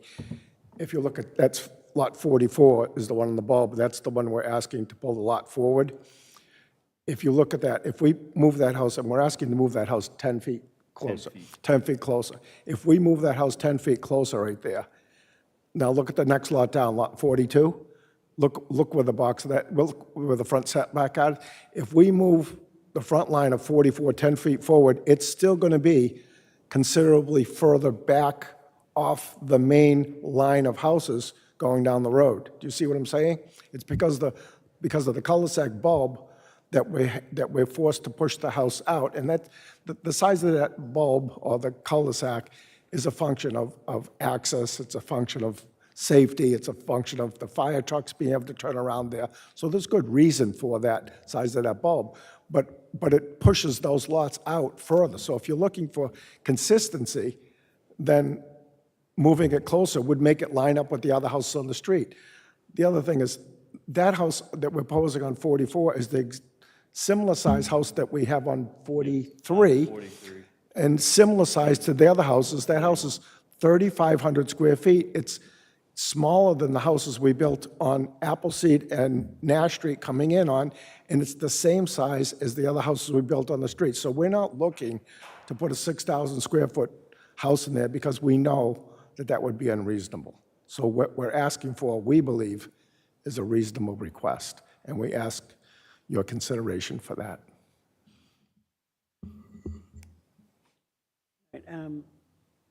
Did I have a motion to continue? No. Motion to continue this 44 Libby Lane and 46 Libby Lane to February 3rd. Second. Second? Is it, Second. oh, second, okay. Is there, oh, sorry, second. All in favor? All right, we'll see you next month. So Kyle's the job superintendent. He'll be up there, so if anyone wants to get his phone number from Jen, his cell phone number, and he can explain it to you when out there, we'd be happy to do that. We think it would be I beneficial to think both parties. if you stake it out, that would be the best Yeah, thing. we're going to do that too. Yeah. We're going to do that too, It's but the staking, I think, that's the most important thing. thank you very much. Thank you. Good night.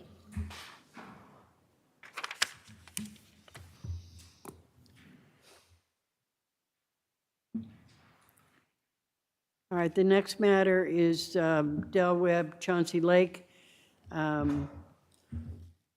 Request from the Pulte Group for a minor modification of special permit for the hours of construction.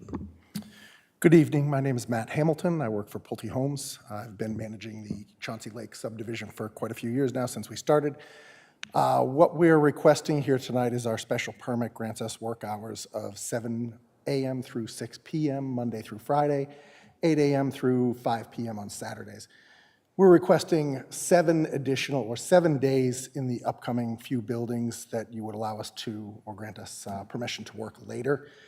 The problem we're running into is when we have our large concrete pour. So we're pouring an 18,000-foot slab on our transfer slab and an 18,000-foot concrete pour on our garages.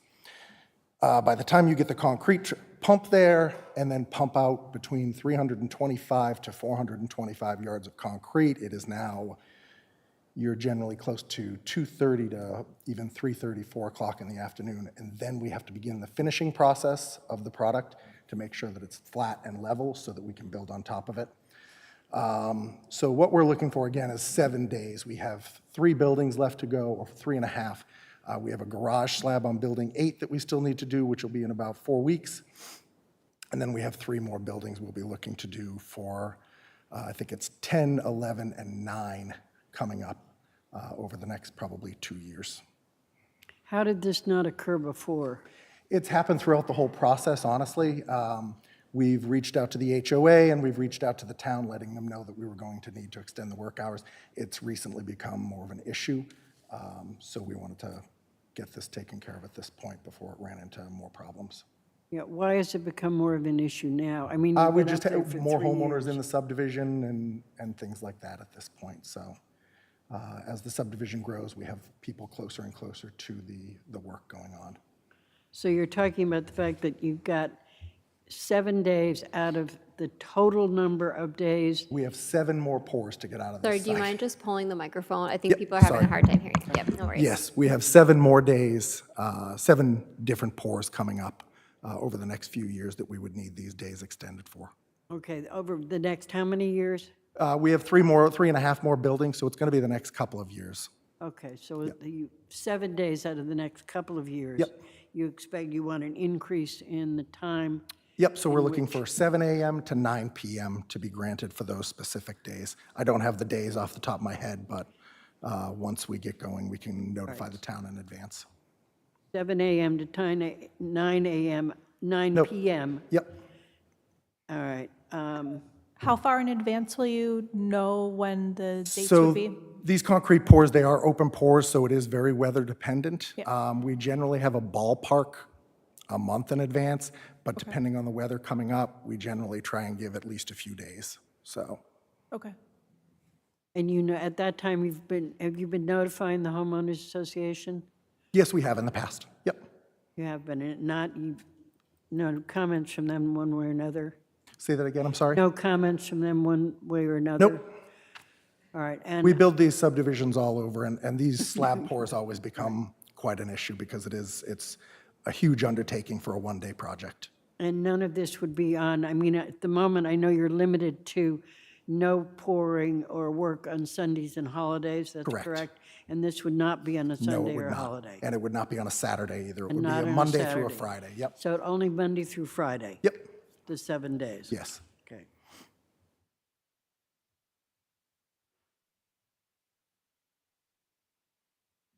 Are there any other questions from the board on this? I have a question. So what is can you talk a little bit more about the process and how this might be disruptive to the residents? So mainly it would be a noise issue past the 6 o'clock time. To finish the product, we end up having a machine called a whirlybird. So it's a seated machine with 2 screeders on the bottom that runs, and it's a small gas engine, and they run it back and forth Okay. across the slab until it's cured. So it's loud? It's not loud, but it does create some noise, yes. Okay. Thank you. And then So it's probably similar to like a lawnmower. okay, thank you. And you mentioned bringing everything, like the equipment there, and then being able to then start it too. Is this something that can't have like equipment from the night before, so you can start the process earlier So than 2? you're bringing in a concrete pump, which is not owned by any of our subcontractors. You have to rent a concrete pump. Okay. And generally, they always come in first thing in the morning. Okay, So we're allowed to be there at 7 with these now, so he would be there at 7, takes him about a half hour, 40 minutes to set up, and then the concrete trucks start rolling in. So you're talking generally between 35 and 40 concrete trucks coming in for the day. okay. So it's quite an undertaking. A lot, okay. Yeah. Thank you. Oh, go ahead. Are you sure? Okay. Have you done any of these pours until 8 o'clock? Have we done them? Yeah. Yes. Yeah. So you're They've really- all gone past 6 o'clock, quite honestly, through the whole process. Okay. So I don't think So we've you're ever- really just looking for 1 extra hour? No, we're looking to get to 9 o'clock. We'd like to have this till 9 o'clock to extend our work hours. What I'm saying, though, is that these pours have taken till 8 PM? They've taken till 8, they've taken till 9, yes, in the past. Okay. Yep. But this is the first time this question has come up. In other words, you've been doing this for 4 Several years. And now suddenly, there's a question as to being So we just done have, because we have you're- more residents living in the community and concerns have been arisen. So we have notified the town in the past when we've been planning to do it. We've notified the HOA. The HOA has sent out notification to the homeowners. So, All right. Any other questions from board members? If not, I'll open this to comments from the public on this matter. Thank you. I see someone. Anyone who'd like to talk, they please come up to the microphone, introduce yourself. There'll be a 2-minute time limit on it. Down. Hello, my name is Christine McNicholas. I've been a resident at Del Webb Chauncey Lake for 3 years in the middle of a construction zone, and we've known that, all of the residents. I thank you for the opportunity to voice my concerns regarding this matter. Currently, residents tolerate construction 6 out of 7 days, with this likely continuing for approximately the next few years. For the better part of 2 years, I have been voicing my concerns and sending both video and pictorial evidence of these construction day time violations to both Pulte Construction and the town of Westborough. These violations are not just for construction pours. We have large construction vehicles rolling through our community, sometimes 5:30. Hasn't happened recently because of my voicing concerns very consistently. And most recently, Pulte Construction has been working on Sundays. I have video evidence of that as well. Today, Pulte Construction has done this without any quote-unquote permission from the town. Pulte has sent our residents community-wide emails indicating that they did have this permission. Construction days hours are the only rule that Pulte is required or is supposed to be required to follow. We, as residents in this HOA, have to follow many rules, a lot of which are needed and necessary, but others that border on ridiculous. Could you finish up, please? Yes. If you allow Pulte to work out any time outside the current hours, it robs the residents of one full day of no noise and sleeping before 7. We have paid a lot of money for these units and should be allowed peaceful enjoyment of our property anytime outside the current posted construction hours. Because of this, I respectfully request that the planning board decline Pulte's request to extend their working hours at any time. My opinion, and what I have seen to date, is that if you give Pulte an inch, they will take a mile. Thank you very so much. much.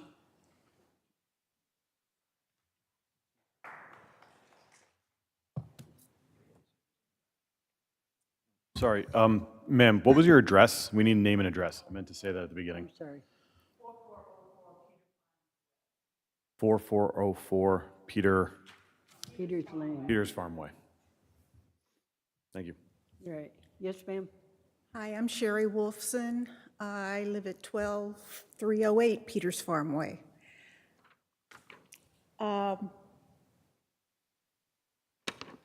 This agenda just says modification of hours of construction. Now, are you talking in general, or are you talking just Please address the chair. concrete pours? Excuse me. Please ask your questions to the chair. Yeah. Okay. Okay. Sorry. All right. Your question was, what they are requesting Yes. is that for 7 days over the next 2 years, they would like an increase in their hours of construction from 7 a.m. to 9 p.m. But is- Normally it's 7 to 6, I believe, is what they presently. So it's an additional 3 hours for 7 days over the next couple of years to complete the concrete Pours. pouring. A lot more work that goes on weekends too, that other than concrete pours. And mostly he was addressing concrete. So is that what we're addressing here, or is it all the other work as well? We're addressing just the concrete in this particular aspect. Okay, if it's just the concrete pours, I understand why they need extended hours for that. Other work, I would disagree with. All right, other work, if there are complaints, obviously you should be in touch with the building department about that. They are in charge of this. Not, you could also let the planning board know, our planner, but will be taken up with the building department as to if they are not abiding by the town rules and the site plan, which they're given permission to work certain hours.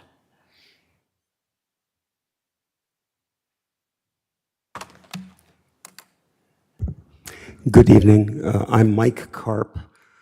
I live at 11301 Peters Farm Way. That's the second building that was built there, and I've been there for 5 years, and for 20 years before that, I lived at 8 Old Stonebridge Path in Westborough, so I've been here for a quarter of a century. I kind of sort of know the town a little bit. I'd like to remind the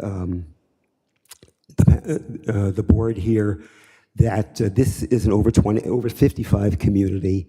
I'm 81. There are a lot of people there who still refer to me as junior. And the concern I have is that there is little protection provided by Pulte.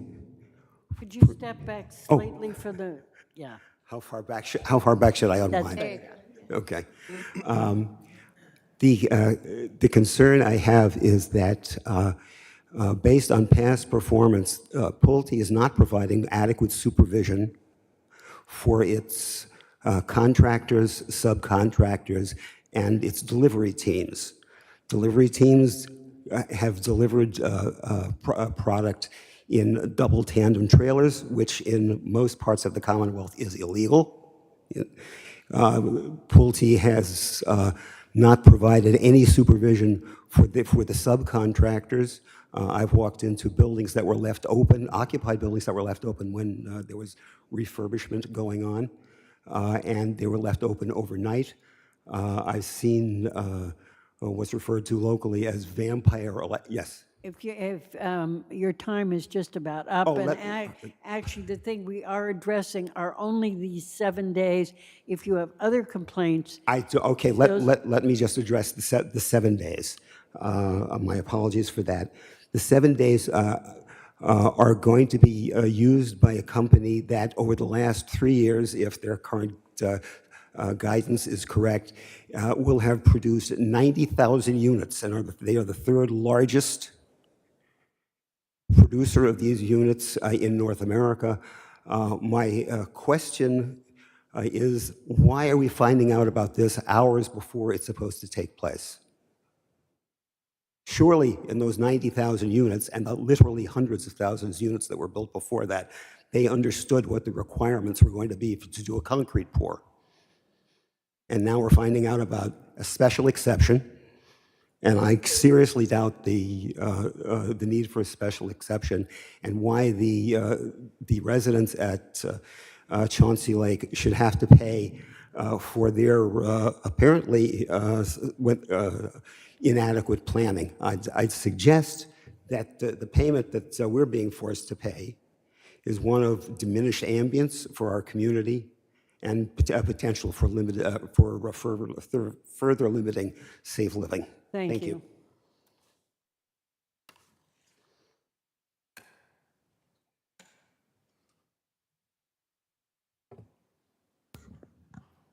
How you doing? My name is Rich Catramone. I live at 1406 Peters Farm Way.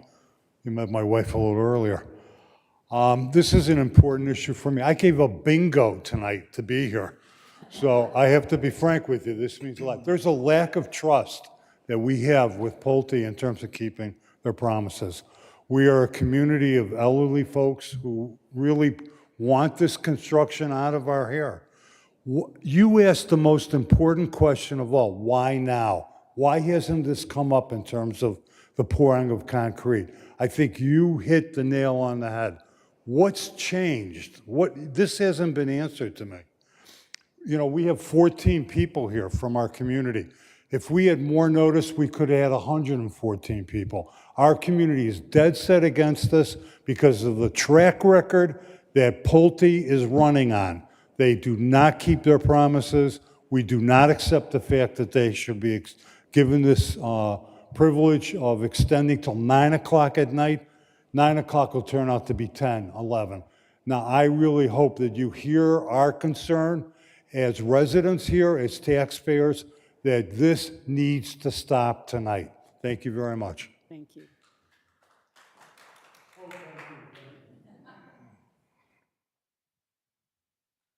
Good evening. My name is Patricia Gagné. I'm Could you at bring down the microphone so we can hear you? There, Thank you. better.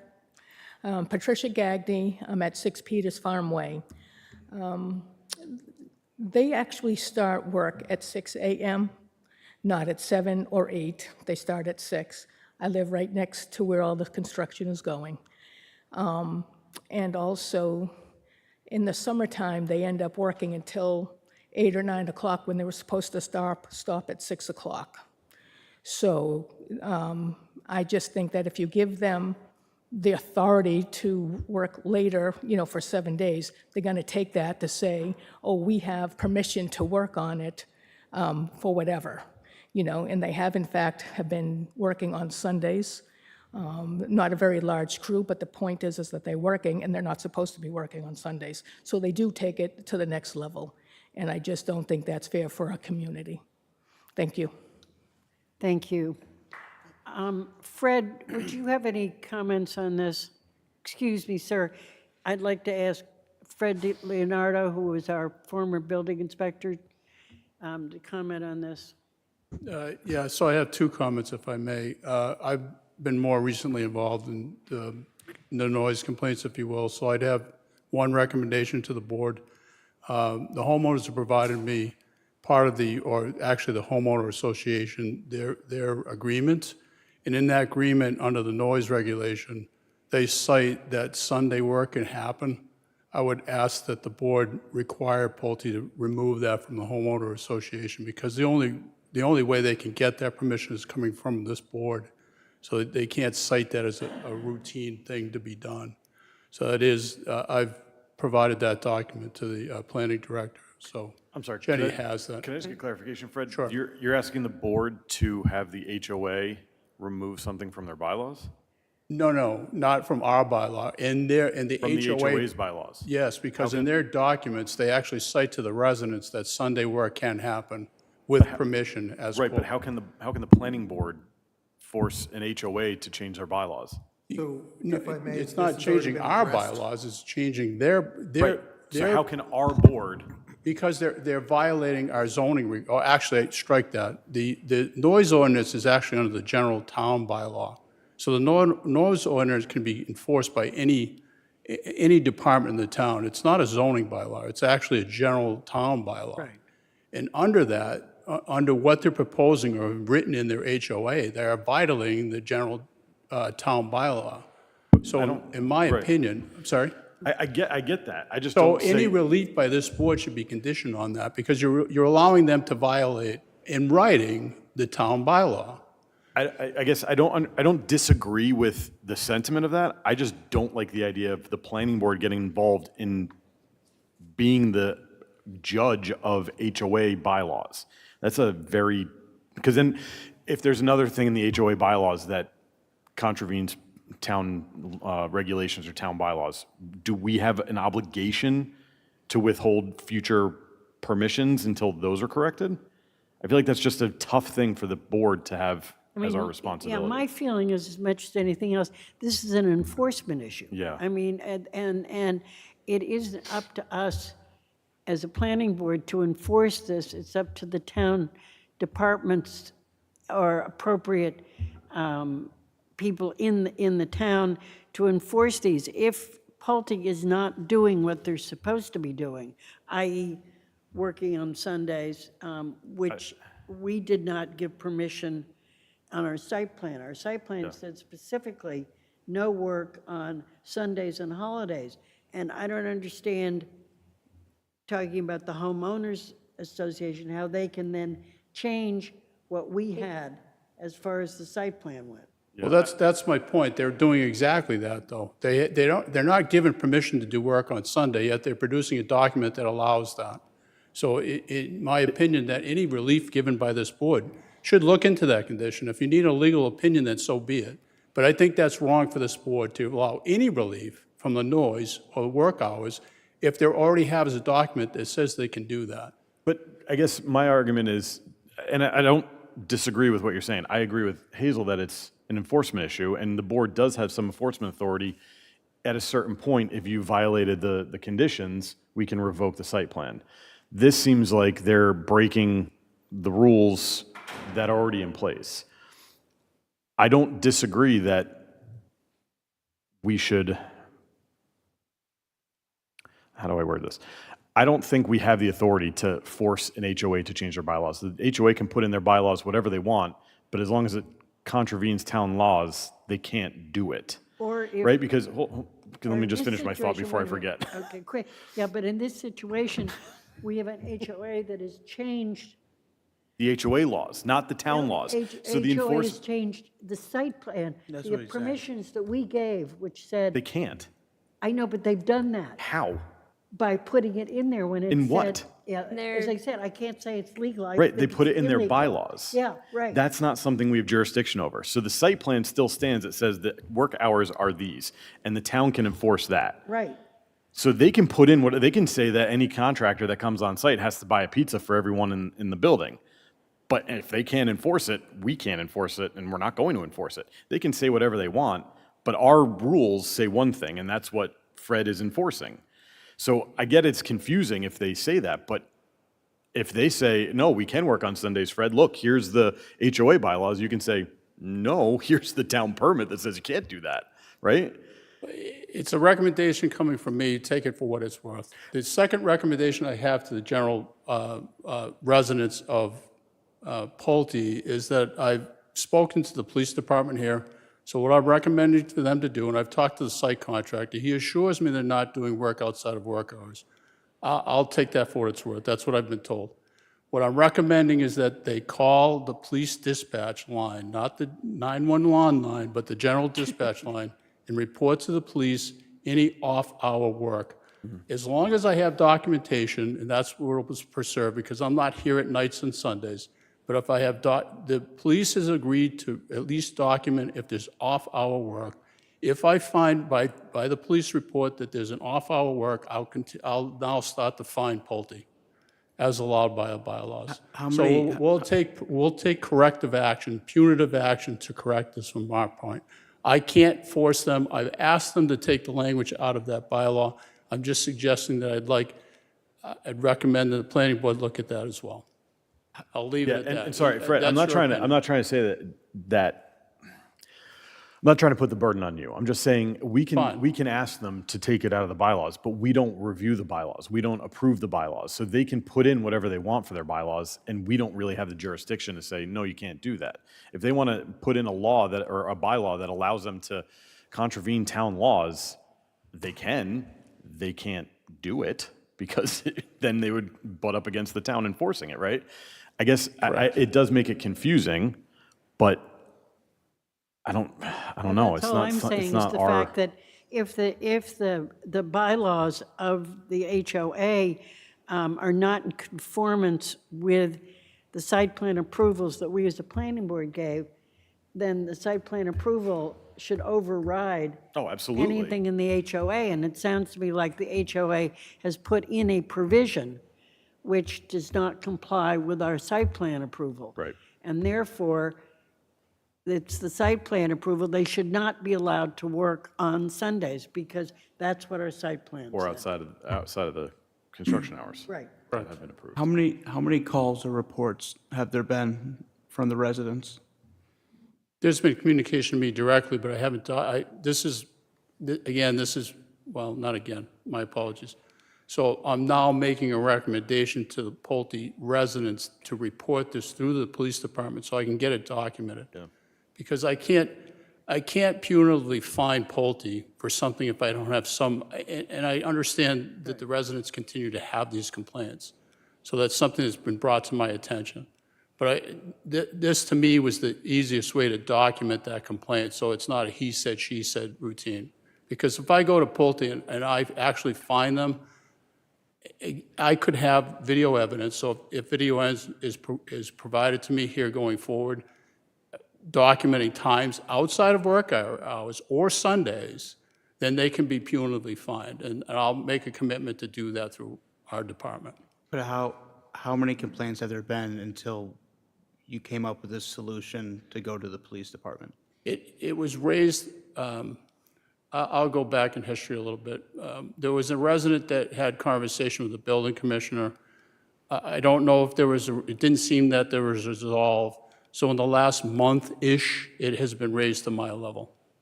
So I can't speak for the building commissioner, nor will I. So he has received some complaints. I don't know what the number is. Okay. It really wasn't brought to my attention until recently. I mean, this sounds like a feasible way to try to deal with this, and I appreciate, Fred, that you have made this suggestion, because it certainly makes sense, and I hope it makes sense to the residents that now they have a vehicle in which they can report, and that will get back. The town will then have some, be able to enforce the rules as they are such. I mean, the thing, when they get sporadic reports of complaints, it's very hard. They can't just take one and then 2 months later get a second one and another third one. They need some sort of basis on which to be able to go back to Pulte and say, we've had X amount of complaints, and if it doesn't stop now, then they've got the enforcement to find them based on that. And I think that probably is going to be the best way for you to deal with these things. As before us tonight, we can continue to discuss that, but thank you, Fred. Yeah, again, to be clear though, please, to the residents, please don't call 911. Just call the dispatch line. To be clear, I've cleared this with the deputy chief, so he's aware of this. I'll send out an email notification in the morning. So don't do it tonight, please. I'll send out in the morning that the police has not been asked to do the enforcement. We'll do it through our department. But that if we get reports of work being done outside the hours that either you give relief to, the board gives relief to, or that are documented through the general bylaw, that we'll begin to find the Pulte. All right, would you notify the homeowners association of this new procedure also? So I don't know, there must be something that goes out from the homeowners association to all the residences. I don't know that it's a monthly or a weekly kind of thing, but obviously it needs to get out to all the residences. Well, so what I'll do, if I may, Yeah. is that I've had communication with a couple of the vice presidents of Pulte. I will send out an email to the vice presidents of Pulte to say what we'll do punitively going forward. Okay. So if we get continued reports of work outside the work areas, we'll just start to fine Pulte. Understanding that it's a minimal fine, so this is not likely to sway them from allowing this. I've been assured that they're not doing it, but, the proof's in the pudding, so if they're doing it, they're doing it. Okay. But, at some point, maybe it comes back in front of the board to reduce the work hours, I don't know. We'll see how that goes. All right, I think that's fair. I mean, we'll certainly all follow up, and I would ask that some of the residents that are here, or one of them, please talk to your homeowners association to make sure the word gets out to the rest of the residences up there. Hazel, the gentleman wanted to make his comment I before. don't Greg. remember. Yeah. All right, yes, sir.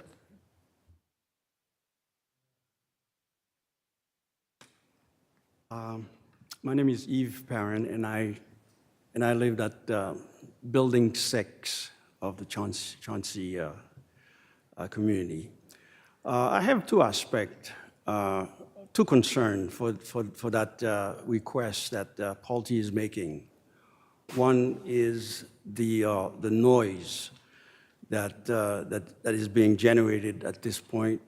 I live very close to the construction area at the moment. And at times, very early in the morning, the noise wakes me up. And that bothers an awful lot of many residents, I would say.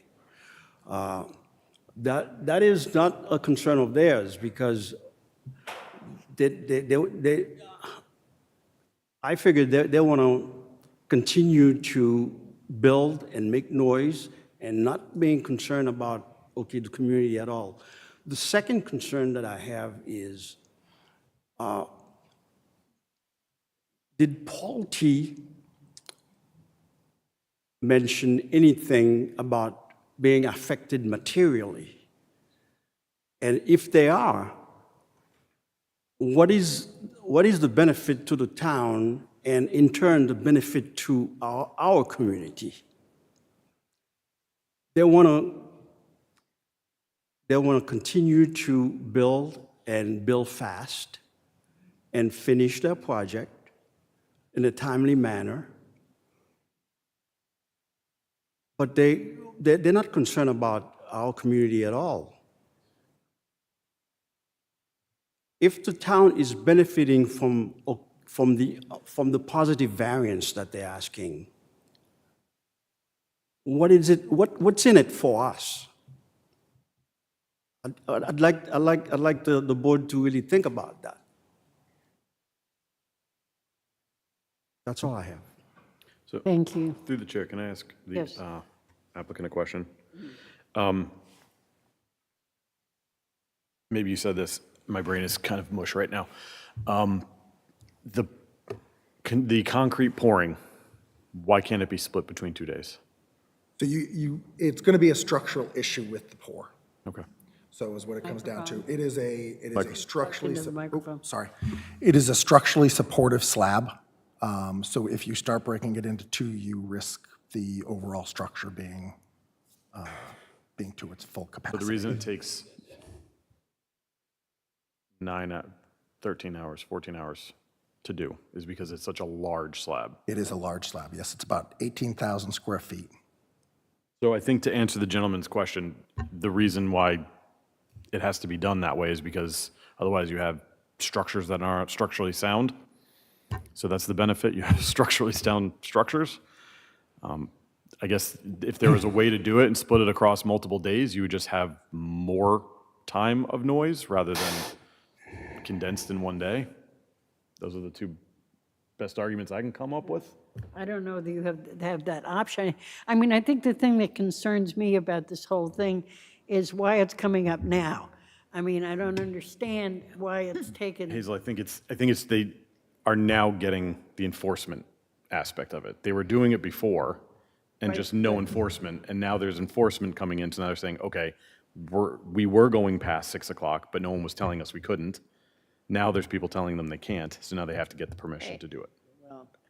That's my read of it. Well, I don't know. I mean, it's, anyway. So we had that's been reaching out water since over the day dam. one, since we started building 12, which was approximately 5.5 years ago, to notify.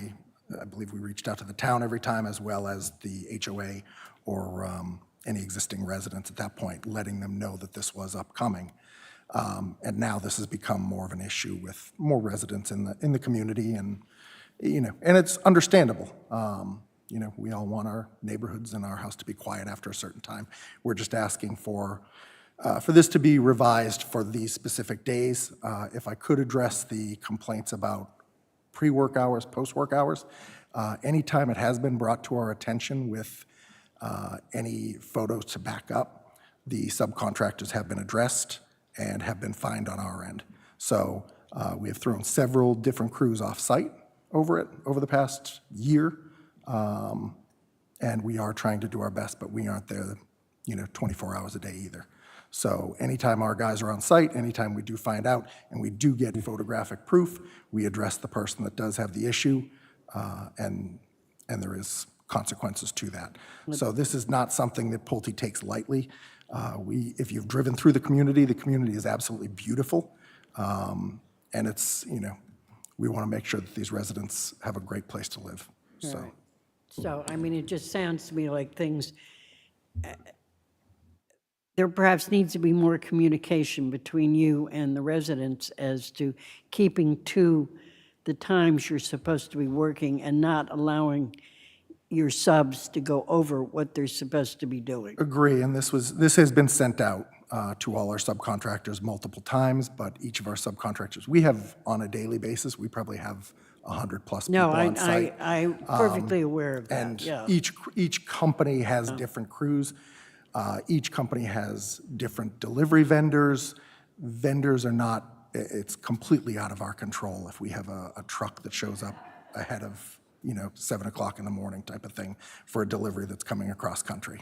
But we do address it anytime it's brought to our attention. And Yeah, well, I think we're not looking for this to yeah. be an issue and not looking Right. to violate this intentionally. I mean, I think you have to realize, as as the community itself, as you had more and more residents, then obviously you have to take more and more time and effort not to make life difficult for those residents that are living there. Yep. And perhaps you need to work a little harder at making sure that they are not disrupted any more than they already are because of the construction that's going on there.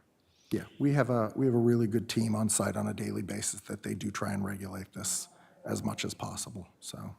Yes. All right. Is there anyone else who's not spoken who'd like to speak? Otherwise, Mr. Karp? Yes, thank you. I will do my best to be brief. This is not the first complex building that has been built in the Commonwealth, and they have managed to do this without, many of these buildings have managed to get built on large slabs without going 24 hours a day. Second point, I want to thank everyone, including Matt, for the willingness to exchange information. There are two members of the Chauncey Lake Primary Board here this evening. I'm one of them. And I will tell you that we will be inviting Fred and perhaps others who are involved in this conversation to address the Chauncey Lake community. None of this would have been as easy. None of this would be accomplished easily, and certainly it's much easier now that you have brought this out. Thank you for listening to us, and that's it. Thank you. Thank you.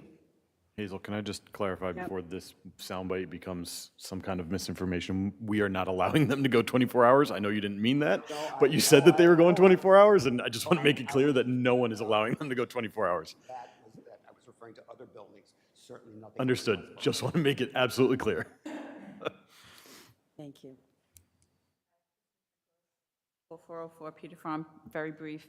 I just wanted to address Matt. Ma'am, if you could reintroduce yourself, please. I'm and sorry, talk into the I'm microphone. too short. Christine McNicholas, 4404 Peter Farm Way. I have had conversations with Matt, emails with Matt. I appreciate him being here as well. But I just want to state that, again, over the past 2 years, I have brought this up to Matt and his predecessors, and it doesn't seem to change. There's no consequences for Pulte. They tell their contractors, or they find their contractors. Their contractors have keys to get onto the property at 5 o'clock so they can go into the buildings and start working. So this is not a new issue. It's not been resolved. It continues to happen with construction traffic, as well as the working off hours. And I just want to make sure if this request goes through, that it's very specific for very specific days and times, because they will try a way to deviate to try to increase the building and construction of the building. Okay, thank you. And I think if you use the new system, which Fred has brought up, that I think hopefully this will alleviate some of the problems that have been had. And Hazel, can I just address the knowing the dates and times? It's not necessarily up to Pulte. It's their subcontractors and when they're available. So it's a hard ask to say.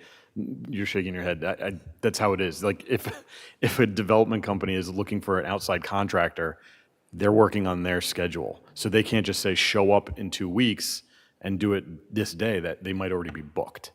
So you can't ask for them to do it too far in advance because it's just impossible. You can try and get it farther in advance than it is, but it can't be super far in advance. It's just not doable. Right. No, I understand that.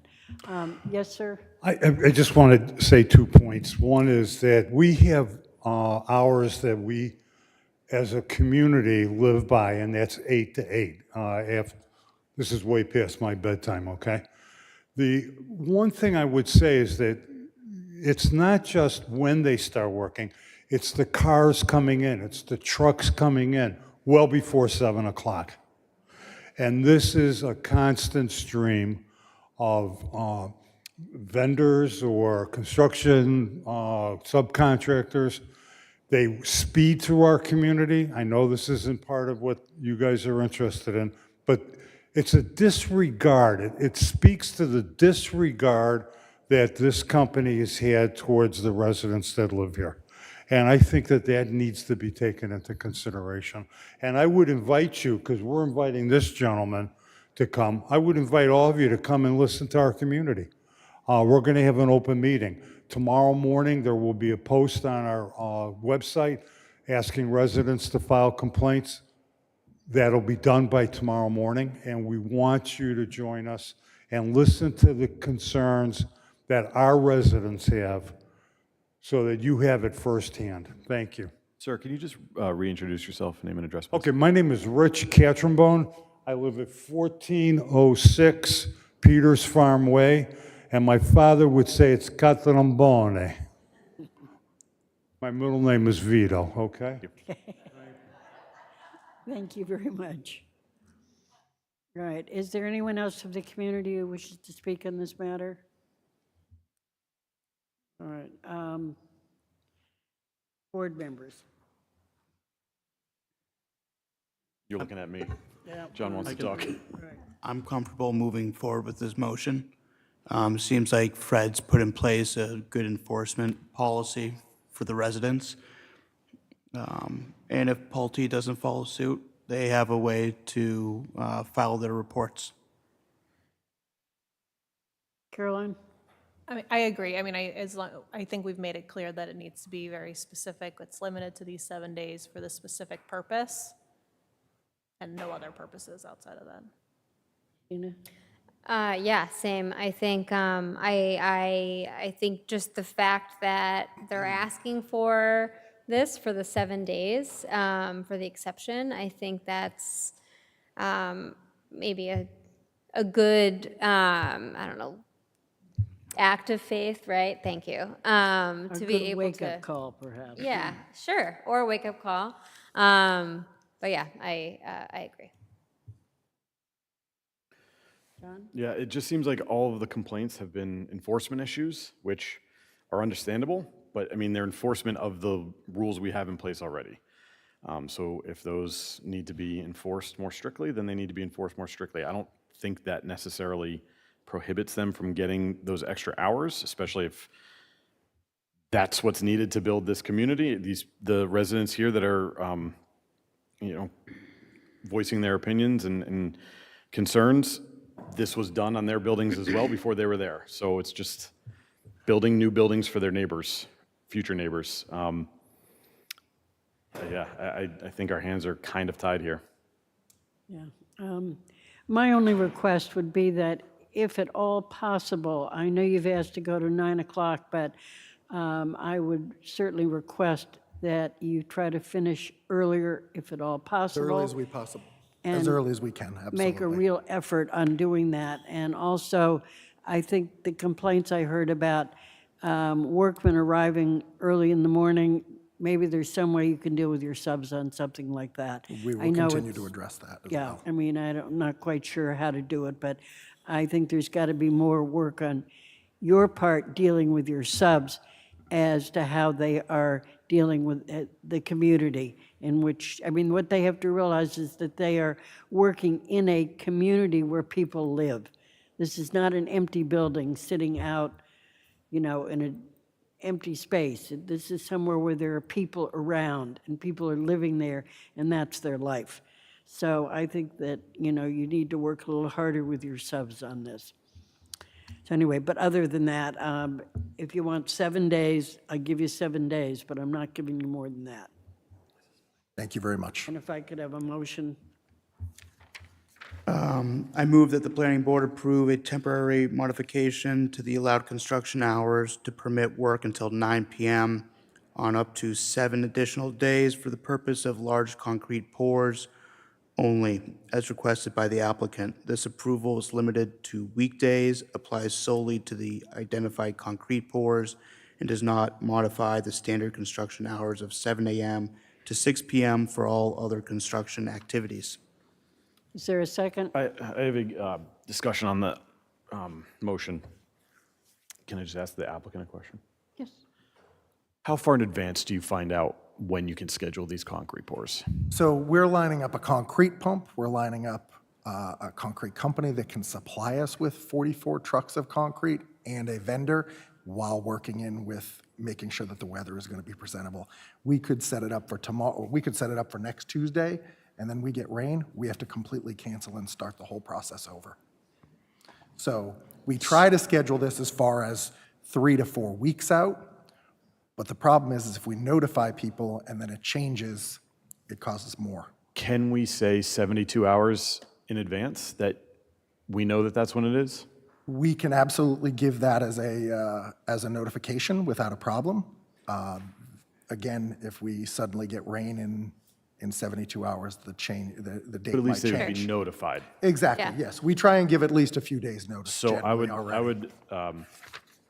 offer a friendly amendment to say, at the end of what John just said, that the applicant or Pulte or whoever we want to address them as the applicant will give notice to the town and residents 72 hours prior to a pouring event or one of these 7 days. 7 days. Well, what's the means of notifying do you want to specify the means to notifying the community?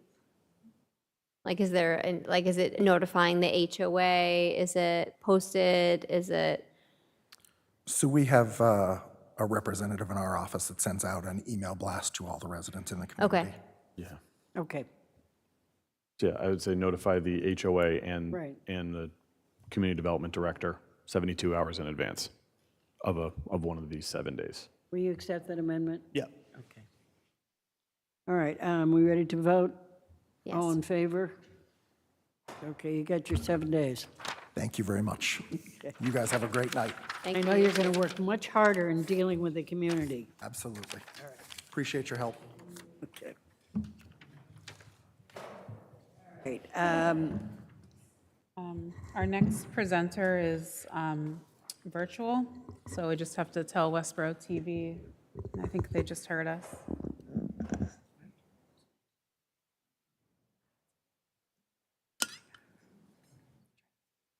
Yeah. Yeah. Hi, before we start, grateful for we've these been having a screens, little bit though. of issue where we see Not green. those. Yep, sorry. Yeah. Yeah. Can you hear us? Sorry, yeah, we can't see you a little bit. I have a second screen up, so if it's not a quick fix, no problem. I can try to go back and forth on that, but we just see a green screen. So we can go ahead and present if it's too difficult. I think IT is trying to fix that And you're going to issue. hold your presentation to no more than 10 minutes max? Yeah, I timed it to around like 10 minutes, 30 seconds, so I'll try to be a little fast. Thank you.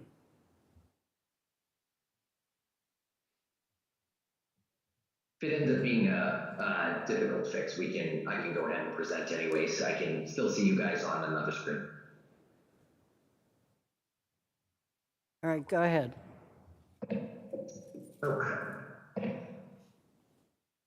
So I'm just going to be sharing my screen.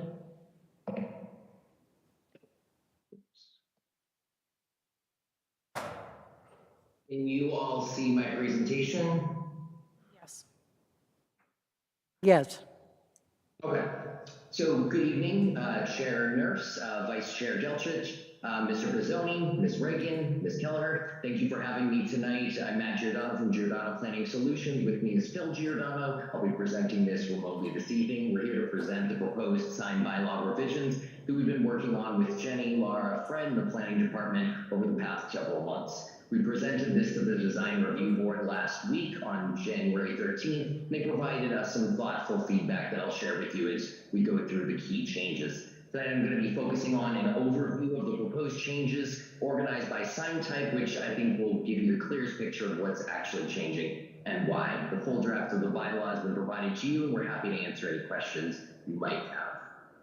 So first, let's talk about signs that don't need permits at all. We've clarified and expanded the exempt sign categories to address real-world needs while maintaining appropriate limits. So parking and directional signs, we increased it from 6 square feet to 10 square feet. The smaller size was creating problems for businesses in large parking lots that need functional wayfinding. With address numbers, we removed the size limit entirely. This is a public safety issue. Fire and EMS need to be able to find properties quickly, especially those set back from the road. Property warning signs, we kind of created a clear category for no trespassing, beware of dog, and similar signs at 2 square feet. The current bylaw had a vague fence exception that was being misused. And temporary signs, we added a 7-day gap requirement between display periods because there was a potentiality to take the signs down on Friday and put them back on Monday to gain the 30-day limit. So this closes that loophole. And one of the taglines I want you to try to focus on and remember is that clearer rules, better enforcement for this. With window signs, there have been major source of confusion, and this came up extensively in our design review board presentation. The bylaw lists window signs as allowed at 30% coverage, but doesn't clearly say whether they need DRB approval or building permits. Business owners don't know what to do, and there's been inconsistent enforcement. So we proposed a clear 2-track system where in the downtown and historic areas, window signs would require a design review board approval. And this covers the design, the downtown business district to downtown planning overlay district, gateway 2, historic district, and areas within 2,500 feet of the downtown Rotary. We've also reduced the coverage, like I said, between 30% to 25% based on research showing this better preserves the historic storefront character.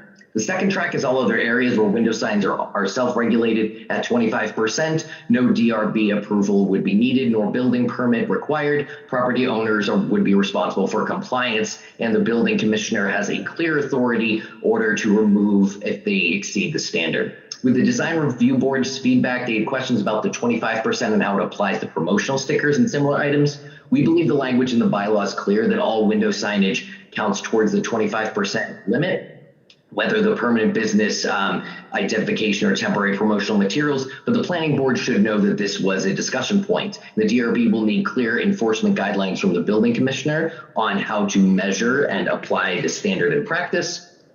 Wall signs are the most common types of commercial signs, as we all know, and we've made a simple but important clarification. There's current ambiguity with the bylaw having a confusing language about not more than one wall sign except, which has led to different interpretations. Our proposed clarity is that every business would be explicitly allowed 2 wall signs. For corner locations, 1 sign per street-facing side. For businesses with a single street frontage, the second sign could go on a side or rear wall if there's a customer entrance there or if the wall has spaces parking.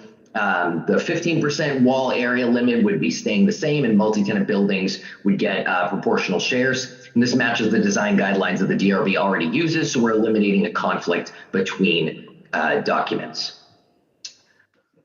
With ground signs, we have making one of the most significant changes to reduce visual clutter. So the current ambiguity states that the bylaw says that each commercial enterprise may have 1 ground sign. It doesn't clarify if that's per business or per property. And as a result, the multi-tenant plaza with 5 businesses could potentially have 5 separate ground signs, creating sign proliferation. The proposed requirement would be that properties with 3 or more businesses must have 1 shared monument sign listing all tenants, maximum of 100 square feet. Think Bay State comments. So with the flexibility, though, the 2 tenant properties can choose either a shared sign or individual signs. Single tenant properties can get 1 ground sign at 50 square feet or 100 square feet in the highway business district area. And the height, the sign mount is limited to 20 feet generally, or 30 feet at Route 9 for highway visibility. We've also added clear intersection safety clearances with 8 feet minimum at the intersections to preserve driver sight lines. For projecting signs with blade signs that stick out perpendicular from buildings, the major change is that the DRB now has townwide authority to review all projecting signs, not just in downtown areas. Why is this? Because projecting signs are design sensitive wherever they're located, and they project into public space, often over sidewalks, and they can be done well or done poorly. The standards are reasonable of 12 square feet maximum, 4 feet projection with 8 feet clearance above pedestrian areas.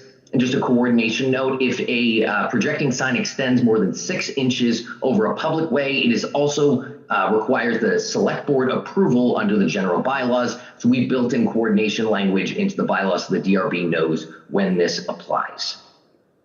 With temporary and construction signs, we've created a two-tier system based on context. The current problem is that the same size limits apply everywhere, which means you have a 50 square foot construction sign in someone's residential front yard. But the proposed solution is that residential districts would have 16 square feet for both temporary promotional signs and construction signs, would be 4 feet by 4 feet, adequate for a home renovation project listing the builder and key contractors, but it wouldn't overwhelm the neighborhood. Commercial and industrial would have 50 square feet, appropriate for a shopping center construction or commercial events. The design review board feedback is said that they had questions about the temporary sign. We believe that the distinction between residential and commercial sizing is clear, and that the time limits of 30 consecutive days, 60 total days per year, and 7 days of a gap between displays are straightforward. But again, the planning board should be aware of this was a discussion point. With non-conforming signs, this change supports the economic development by reducing barriers to business turnover. The current rule is when a business closes, any non-conforming sign must be removed immediately and a new compliant sign installed before a tenant moves in. The problem with this is that it creates unexpected costs for property owners trying to lease space, making Westborough less competitive. So the proposed change is that business closure does not trigger the removal requirement. A structurally sound non-conforming sign from the 1990s can continue to be used by a new tenant. And this would be important because we still prohibit making non-conforming signs bigger, moving them or structurally altering them. And when a sign needs substantial repair, replacing the sign face, replacing rotted posts, or major structural work, then it must still be brought into compliance, which achieves a gradual improvement as signs naturally age without forcing replacement at every business change. With administration and DRB rules, I'm just going to briefly cover how this actually works procedurally. The building commissioner will issue all permits, and he will determine the application completeness, enforce the regulations, and can approve minor modifications to up to 10% where strict application causes practical difficulty. So the design review board will review the 5 designated districts of downtown business, downtown planning overlay, gateway 2, historic, and within 2,500 square feet of the Rotary, and plus also projecting signs townwide. The DRB would apply the guidelines adopted in July 2024 and have 60 days to issue decisions and forward approvals to the building commissioner for permit issuance. And the clear division of labor would allow the DRB to handle design quality while the building commissioner handles permitting and enforcement. So to kind of start closing, the key things I want you to remember is that the clarity, there is clear rules when the permits are needed, when the DRB review signs and how the standards apply. And this enforceability has objective standards that the building commissioner can actually enforce with clear authority and realistic timelines. It's business friendly with 2 wall signs explicitly allowed. Non-conforming signs won't force replacement at business changes and streamline the process. It's safety focused for emergency response and intersection clearances. And the design quality expands the DRB authority for projecting signs and multi-tenant shared monuments and reduces the window coverage in historic areas. So just the final slide here, the design review board feedback, as I mentioned, the DRB raised thoughtful questions about the window sign measurement and temporary sign provisions. They found the presentation very informative, and both Jenny and Laura served as strong advocates during the question and answer session. The DRB's questions itself were largely about enforcement implementation rather than the bylaw language, as well as just being aware of this discussion is important. So we presented to the DRB on January 13th, and my colleague Phil reported that the meeting went very well overall, that the board members were engaged and asked detailed questions. So we're here for your feedback tonight and to answer any questions you have. And if you feel the bylaw is ready to move forward, we're prepared to support that process. But if you'd like to see revisions based on the DRB feedback or your own concerns, we're happy to make those adjustments as well. Thank you very much. I appreciate that. I did also see your presentation for the Design Review Board. I'd just like to make one point to the board. As you note, that we have 4 issues, 4 proposed zoning articles for the spring 2026 town meeting. I think we need to look very carefully and make some hard decisions about what we should actually present at this March meeting. Which are the important ones? If we try to bring 4 zoning amendments to the town at our March meeting, we're probably going to get none of them passed. And I think we need to start my feelings specifically looking at the downtown business, which is really the most important thing to get passed. I have not looked at the proposed warrant, but I assume our zoning article is at the end, the way it usually is. And so after going through all these different things, the appetite of the town, the attendees goes way downhill by the time we get to the end of this meeting. I think that the signed bylaw changes are one of the things that I feel can be put off till October, mainly because this is the present present signed bylaw is working. It's, I don't hear a lot of complaints from people. It needed to be clarified. There were things that needed to be done to it, but it's not an unworkable bylaw at this particular time. So I would recommend that we table this bylaw change and request that it not be on the town warrant for March, but look to it to be the town warrant in October. I agree. I agree. Yeah, I think that sounds reasonable. Did we have any questions on the actual bylaw? Right. I don't know whether, my suggestion is because the bylaw is fairly long, I don't know whether people have had a chance to really look at it. This gives you time to look at it. I know I have questions about non-conforming signs. There may be other questions. So I think at this point, we appreciate all the work that has been done by our consultant. I think they've given us a good format with which to work. And I suggest that over the next few months that we all look at it, and if we have any changes or comments on it, that we can give them to Jenny at this particular time. Would that work, Jenny? All right, so I don't know that we need to take any action on this except to thank the consultant at this point, and we'll move forward. Is it on a placehold at the moment at the town warrant? No, I didn't add it as a placeholder yet. I was Okay. waiting for the board to make a decision All right. tonight after hearing the And so if we presentation. don't want it on there, we don't really need to do anything at this particular time. No. All right, okay. Well, then I would like to thank the consultant for all the work, and we will look forward to working with what you've given us, and I appreciate what you've done. Yeah, Hazel, can I just say that the presentation that the consultants gave, I think, made some clarifications Yeah. on the sign bylaw that I think are very common sense and reasonable, and will make it just easier for everybody to be able to follow. So I appreciate Yeah, much appreciate simpler. that work. Yeah. Yeah. Okay, all right, next is the zoning district change request. Thank you all. Thank you very much. Bye-bye. Thank you very much.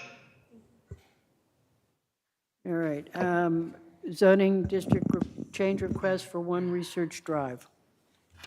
Good evening. Good evening. If you could introduce yourselves and then let us know why you feel this needs to be changed. Good evening. I'm Brian Charvel. I'm the Chief Operating Officer of Ferris Development Group.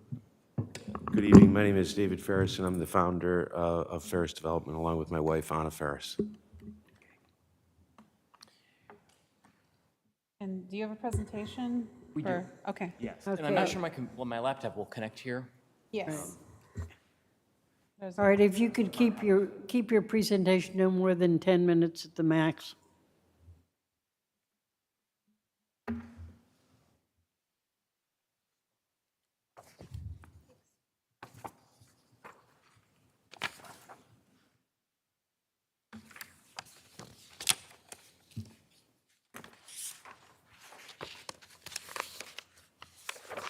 Are these the same slides that are going to be up there? Yes.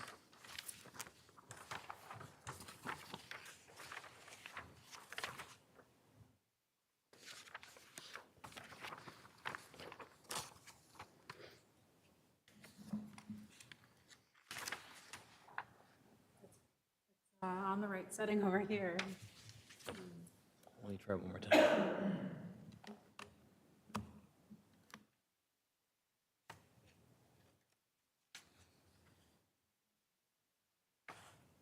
TV, any ideas?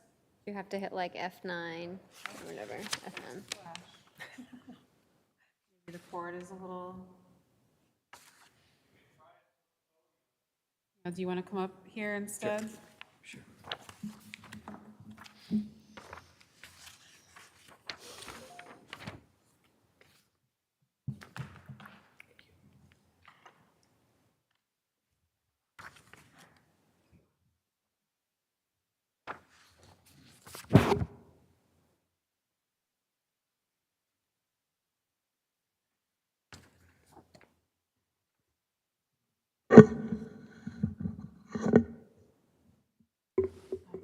Let's try one last one. Number 3, see if that helps. It was working earlier.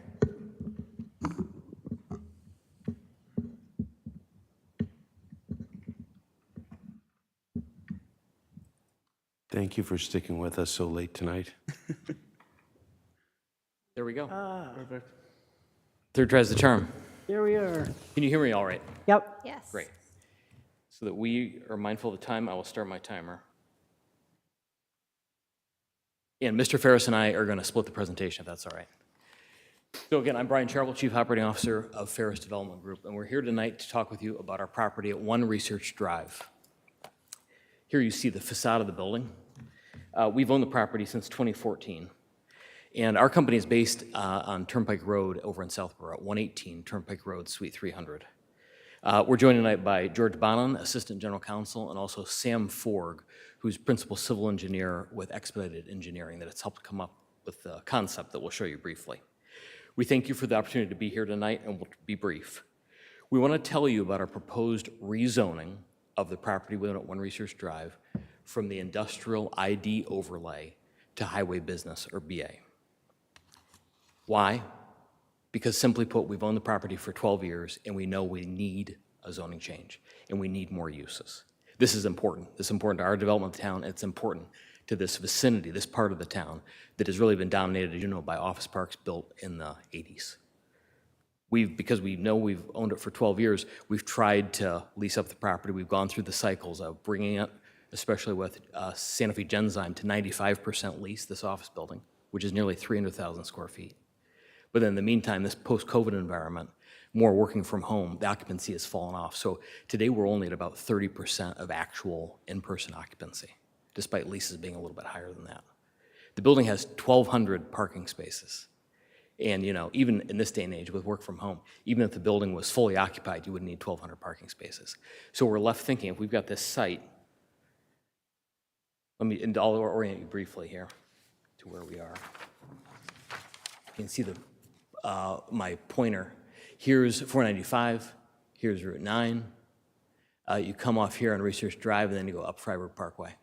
So we own the 2 parcels, and what we're proposing to rezone is the detention basin that's right here, and then Research Drive, or 1 Research, which comes around this way. It's a total of 28 acres, the 2 together.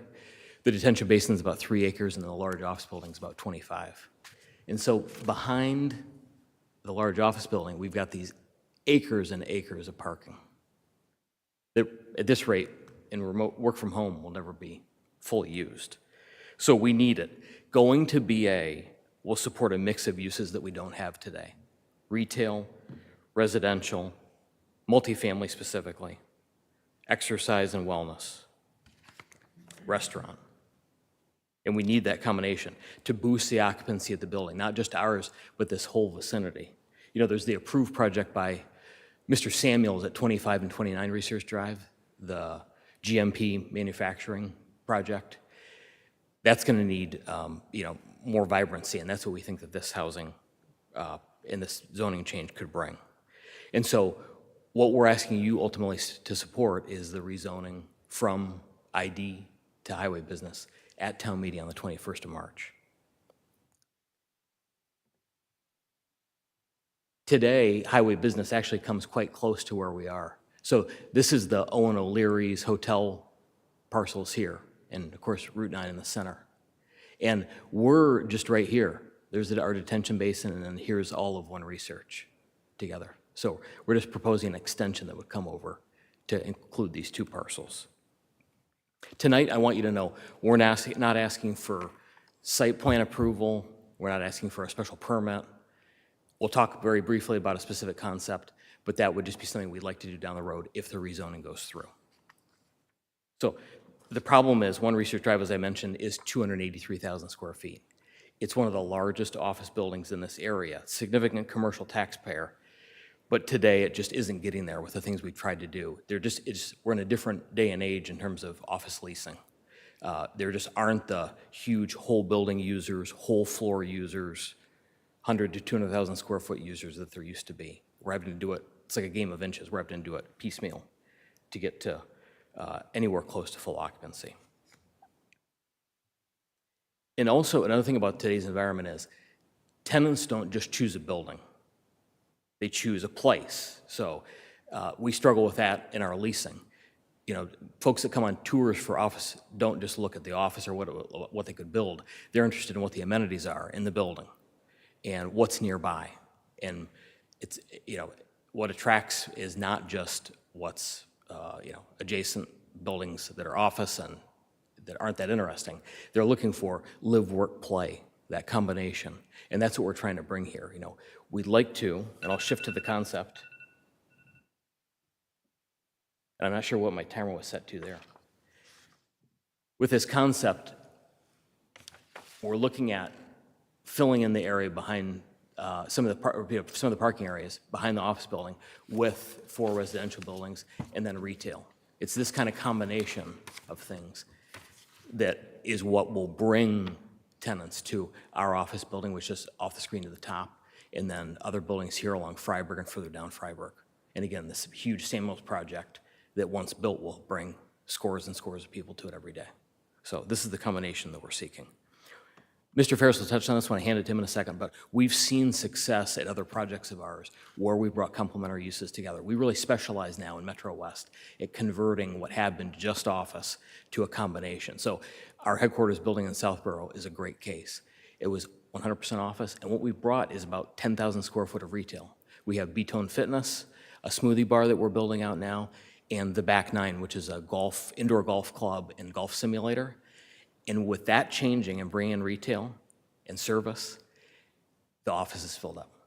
And we now have those building, all that square footage that have been vacant for years and years, approaching a decade. That's now full within months of the retail coming online. Sorry, where was that? That's at 118 Turnpike Road in Southborough. Okay. Yep, just past the Starbucks on the same side of Route 9 is where we are. So that's my part. I'll turn it over to Dave to close. First, before I begin, I'd really like to thank Hazel and Jenny for taking the time to come out when it was warmer weather and visit the site, because I think when you put eyes on a site and you see acres of parking, it kind of tells the story before we get to speak, which I super appreciate the investment of energy you've put into this, because I think it gives really a head start to understanding the problem, the challenges, and the solutions. I think I'd like to pick up where Brian left off, where we buy 2 defaulted buildings in the credit crisis that are both vacant for 6 to 9 years. They're completely unleasable. We make a bold decision to paint it white, saw cut out a lot of brick on the front level.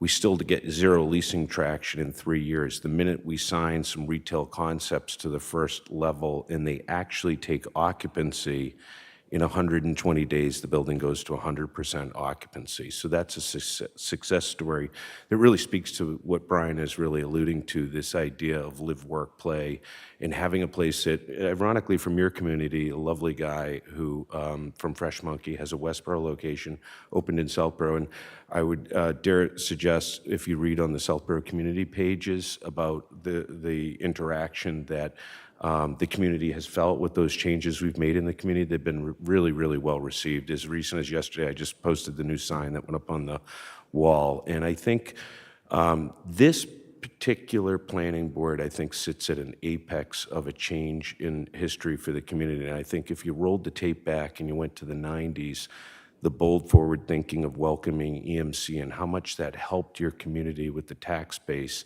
I really think you're sitting on a lottery ticket of somewhere between $750 million and $1 billion, which is our direct neighbor.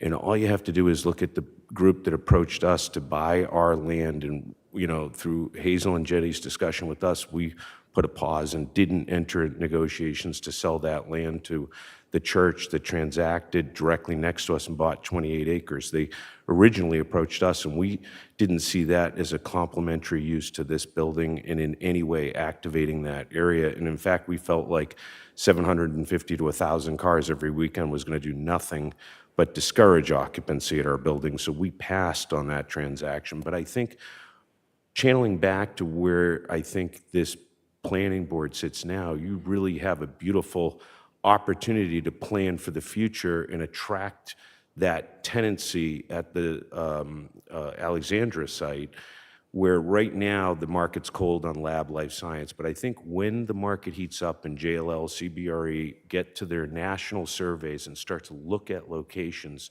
and they see the forward thinking of the permitting that's in place, the first thing they're going to look to is this a live, work, play area that they want to invest $750 million to $1 billion in. And I think the entitlement opportunity to the left of that parcel is now relatively limited because it's been purchased recently. I think our site still lends an opportunity in a corridor of convenience for people to shop, to live, walk to work, where a large corporate, biotech company is going to say, this isn't an entitlement at the end of a dead-end office park. It's really a opportunity zone. I think track record, our old playbook that we used across the street for your 4 and 8 tech park buildings that we were able to bring in, the National Command Center for Eversource. We bought those for about $20 million in 2015. If you look in your tax rolls, they're still one of the highest at 40, for the pure reason that we were able to make the classic investment, bring the tenant in, sign a long-term lease, Eversource buys the building. Now you've got durable taxable income for offsetting rolls. I think that play is kind of over. The world's changed. Could you finish up? I mean, Yeah. Yeah. Yeah, Okay. I think that, I think this is a lot like, gardening. You got to plant a seed of opportunity to zone. It's going to take time.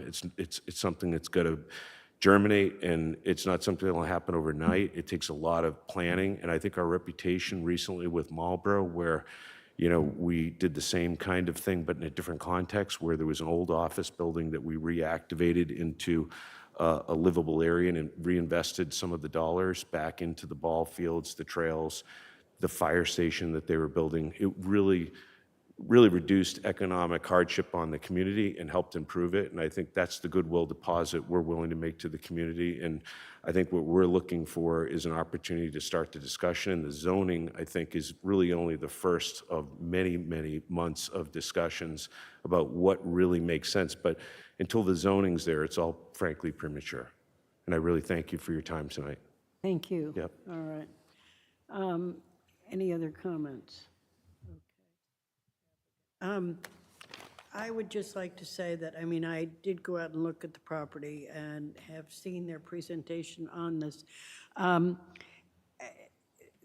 thing that's, quite frankly, exciting for me in this area is that it is a place in our community which has not been developed for housing, for more retail work. There are not many spaces left in our community of this size where maybe we can start a new area. And I think that this is one of those places that could be used for that. And so I was, quite frankly, was very pleased to see this application to change the zoning. I don't look at it as spot zoning because I think we are now looking at the town more on zoning to see whether there are other changes that need to be made. And maybe we have to move ahead in this area and change it so that we can use this part of town in a different way, which will really enhance our community, give us more tax dollars, draw more people into the community. So that's really kind of my general feeling about, I came away from looking at this, and I was quite excited about how I thought this might be a real benefit to our community. Thank you. Yep, not much else to add. Just encouraged by the use of parking spaces for actual uses. Yeah. I mean, I think the other thing was, did I hear you say that the office building, which is there, that you were thinking about maybe using part of that for retail space? Yes, so and to be totally candid, we already have a tenant lined up to take the front of the office building that's currently a cafe. We subsidize that at $7,000 a month. We have an independent craft brewery company that would like to operate there. And part of this plan that's not on because you don't see it, but would be to create some drive-up parking to the front of the building to make that office building much more welcoming, which I think would draw in people to the retail concept in the office building, which would activate the office building, just as we did at 118.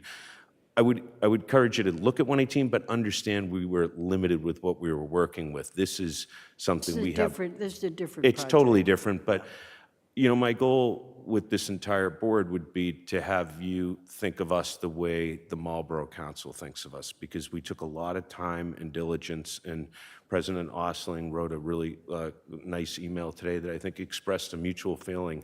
And, you know, we were able to accomplish a lot of things for the community that were on their kind of long to-do list, but the funding wasn't there. And I think it was really a win-win. Thank you. Yep. Thank you. Caroline, do you have any comments on this application? I'm just curious, where is the property in Marlborough? It's 130 Lazat Drive. Okay. Yeah, and it's a similar story where it was vacant for 9 to 10 years and very depleted tax base. Thank you. And I think this is north of 100 to 125 million of value to the community, even if we did what just is shown. Great, thank you. Christina? No, I agree. As someone who worked on Technology Drive for a long time while I was commuting from Boston, I would have loved a little bit more of a draw. No, I think mixed use space is awesome. This is obviously not like a true plan. I think the only question in my head is how much do we want to extend multifamily housing? Because there are just so many projects happening right now, but this isn't, you know, at that point. But yeah, I think it's a great, I would love for more use of that space. And it connects into it's like right behind the B wall. Yeah. That's Yeah, true. and it butts a mental health, behavioral health center behind us too. So it's really, I think, non-antagonistic to neighbors. John? No, I think I'm in full support of it. I think not only would it help One Research, but also Westborough Office Park. Yeah. That's struggled in leasing forever. The town's budget continues to rise year over year, and we need to find new creative ways Yeah. to bring in new tax revenue. I think this would be a great opportunity for that. So thank you. Thank you. Okay. All right, it seems to me that we're in support of this, and so it would just be a matter of putting a warrant article on. Correct, Jenny? Yeah, I did put it as a holding place on the town meeting warrant, so I did work with the applicant to do that and put that together, so it is there.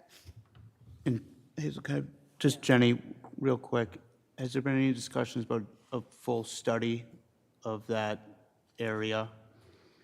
Yes, a couple of the property owners in that area, more so in the West Park Drive area, have also expressed interest in rezoning due to vacancy rates. So they're working on potentially hiring a consultant to help them with a corridor study to look at the market potential for that area, and then from there go to a potential zoning change.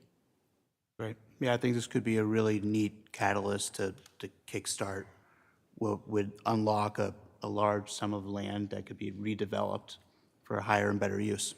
Right. All right, do you need a motion to put this on the warrant, or do we have to do anything? Yes, because I don't believe, we didn't talk about this last meeting, so I would need a motion for that.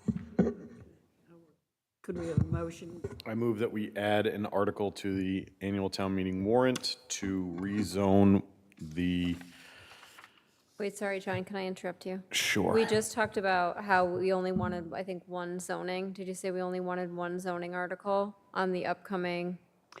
Well, yeah, but this one, I think, no, I didn't say one. What I said Said was one, just cut fewer down. than 4. Fewer Okay, than fair. 4. So I had this one in mind as Got being it. one that would definitely go on. Okay, great, thank Yeah, you. absolutely. Okay, Yeah, just That's checking. I think the concern was more the language and the complexity of the sign bylaw. Oh, yeah, Having to no, get through I that agree. With the I downtown agree. zoning. Yeah, just All right, so I move that we add an article to the annual town meeting to amend the highway business zoning district. Second. I think we've got to be more specific because Map. it has The to, zoning map, you need the zoning map. amend the whatever it zoning is. map, Yeah. the highway business district on the zoning map. Right, okay. Is there a The second? boundaries of the highway zoning business. That. It's 9:30. All right, I would just ask that, I'm sure Jenny can write this up so it'll be appropriate. I'll work on it. All right, all in favor? All right, thank you very much. Thank you very much. Have a good night. Stay warm.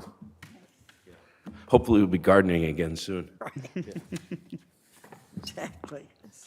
All right. Are we doing digital signs tonight or not, Jenny? I don't have you already had a presentation, so it's just kind of a holding spot in case you wanted to discuss what I had I would drafted. propose skipping over. I the would next suggest, two yes, that items. we skip over this Okay. and look at it for next month, Yeah, we advertise. February. Whoa, sorry. Yeah. We advertised the public hearing for that for February 3rd, so the board will be having a full presentation at that time, along with the downtown business district zoning.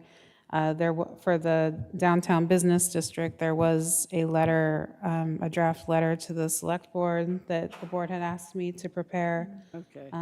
So if I could get a vote on that draft tonight to send it to the board, I would like I that. move that we authorize Jenny to send the letter, response letter to the board, the select board from the planning board on the highway, Second. on the downtown, Wait a minute, what are we sending the letter for? the response. We're The response responding. to the select board? The response to their comments made at their November 4th, 2025 meeting, they had sent a letter Oh, explaining. I'm sorry. That's a wholly new thing. Got Yeah, it. sorry. All right. Yeah, it was a very good letter, by the way. Thank you. So I move that we authorize Jenny to send that letter on our behalf. to the select board. Any comments? All in favor? Thank you, Jenny. Let it Thank rip. you. All right. Do you want me to move on? Okay. So the other items on the agenda, we'll try to go through pretty quickly. We have the draft request for production for the active transportation plan on the agenda that was distributed to the board. So we wanted to see if the board had any comments or questions on it. And then Kristen Belanger, our assistant town planner, is here, who will be really working on that project, in case you have any questions. When did we want to issue this RFP? We were looking to get it out in early February. So hopefully by, I believe, the beginning of February. Let's see. RFP available February 6th. So if you need more time to have to. discuss it, but I, we, No, we have yeah, I did not review Okay. this. No offense, Kristen. And Jenny. I looked at it very briefly, just because there was one change. Other than that, I thought it was well done. And we have to make a decision by when does this have to be? we'd ideally like it to be out for bid by February 6th. I mean, that, we can certainly change that, but we're just trying to leave enough time for the project, of course. You don't need our authorization to issue the RFP, do you? No, No. no, we're just providing the board a draft and to make sure it's in line with what we had done for the grant. I mean, I thought the RFP covered everything that needed to be covered. There wasn't any I just haven't had a chance to review it. feeling, but we can certainly wait, and our next meeting is February 3rd. Well, do we have, so we could do it. Do we have to, I mean, if we don't What have do to, we if we have don't have to authorize We don't really it, have to do anything. can we just send Jenny our comments? Yep. Let's just do that. And then, Yeah, you can send me the comments and, yeah.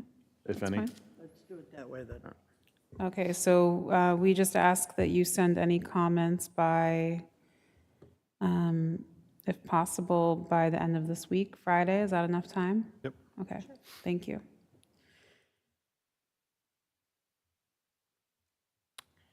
All right. Jenny, you want to comment on the letter of support for Northborough Planning Department?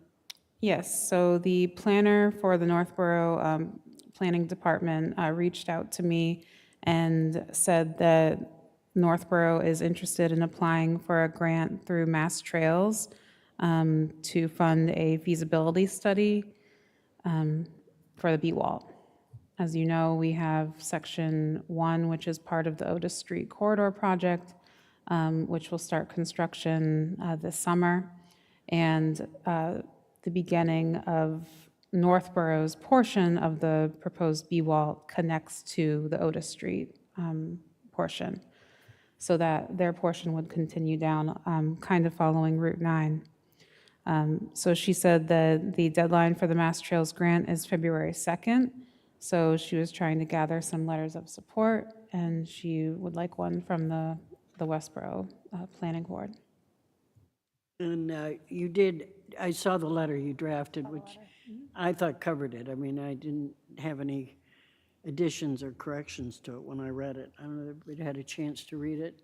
Yeah, I had a chance to look at it. I also had a chance to read Mr. Barry's letter, and I think while his concerns may be valid, it's not really our scope to go over improper agreements on Northborough's behalf, Or so. who Northborough wishes to hire. Yeah, so I mean, I'm looking at it really as, are we supporting the work that they're doing?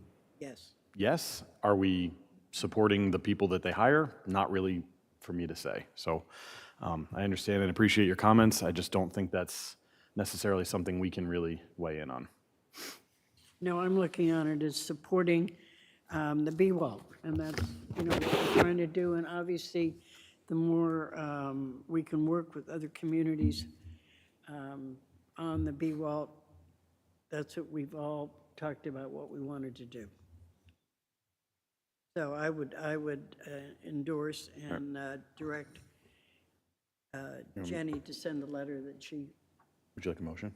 yeah, you can do a motion. So moved. I'm not allowed to make a motion. All right. All in favor? Okay. Thank you. All right, Planning Department updates.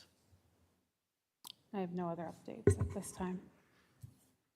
Our report of board members and town committees. I went to the design review meeting last week, and we saw a presentation of the changes in the sign regulations, sign by law, and it was much more lengthy than the one we saw tonight.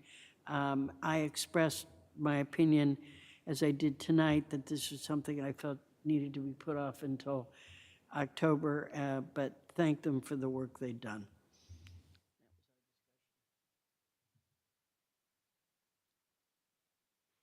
Anybody else have any reports from any That's since last time. committee?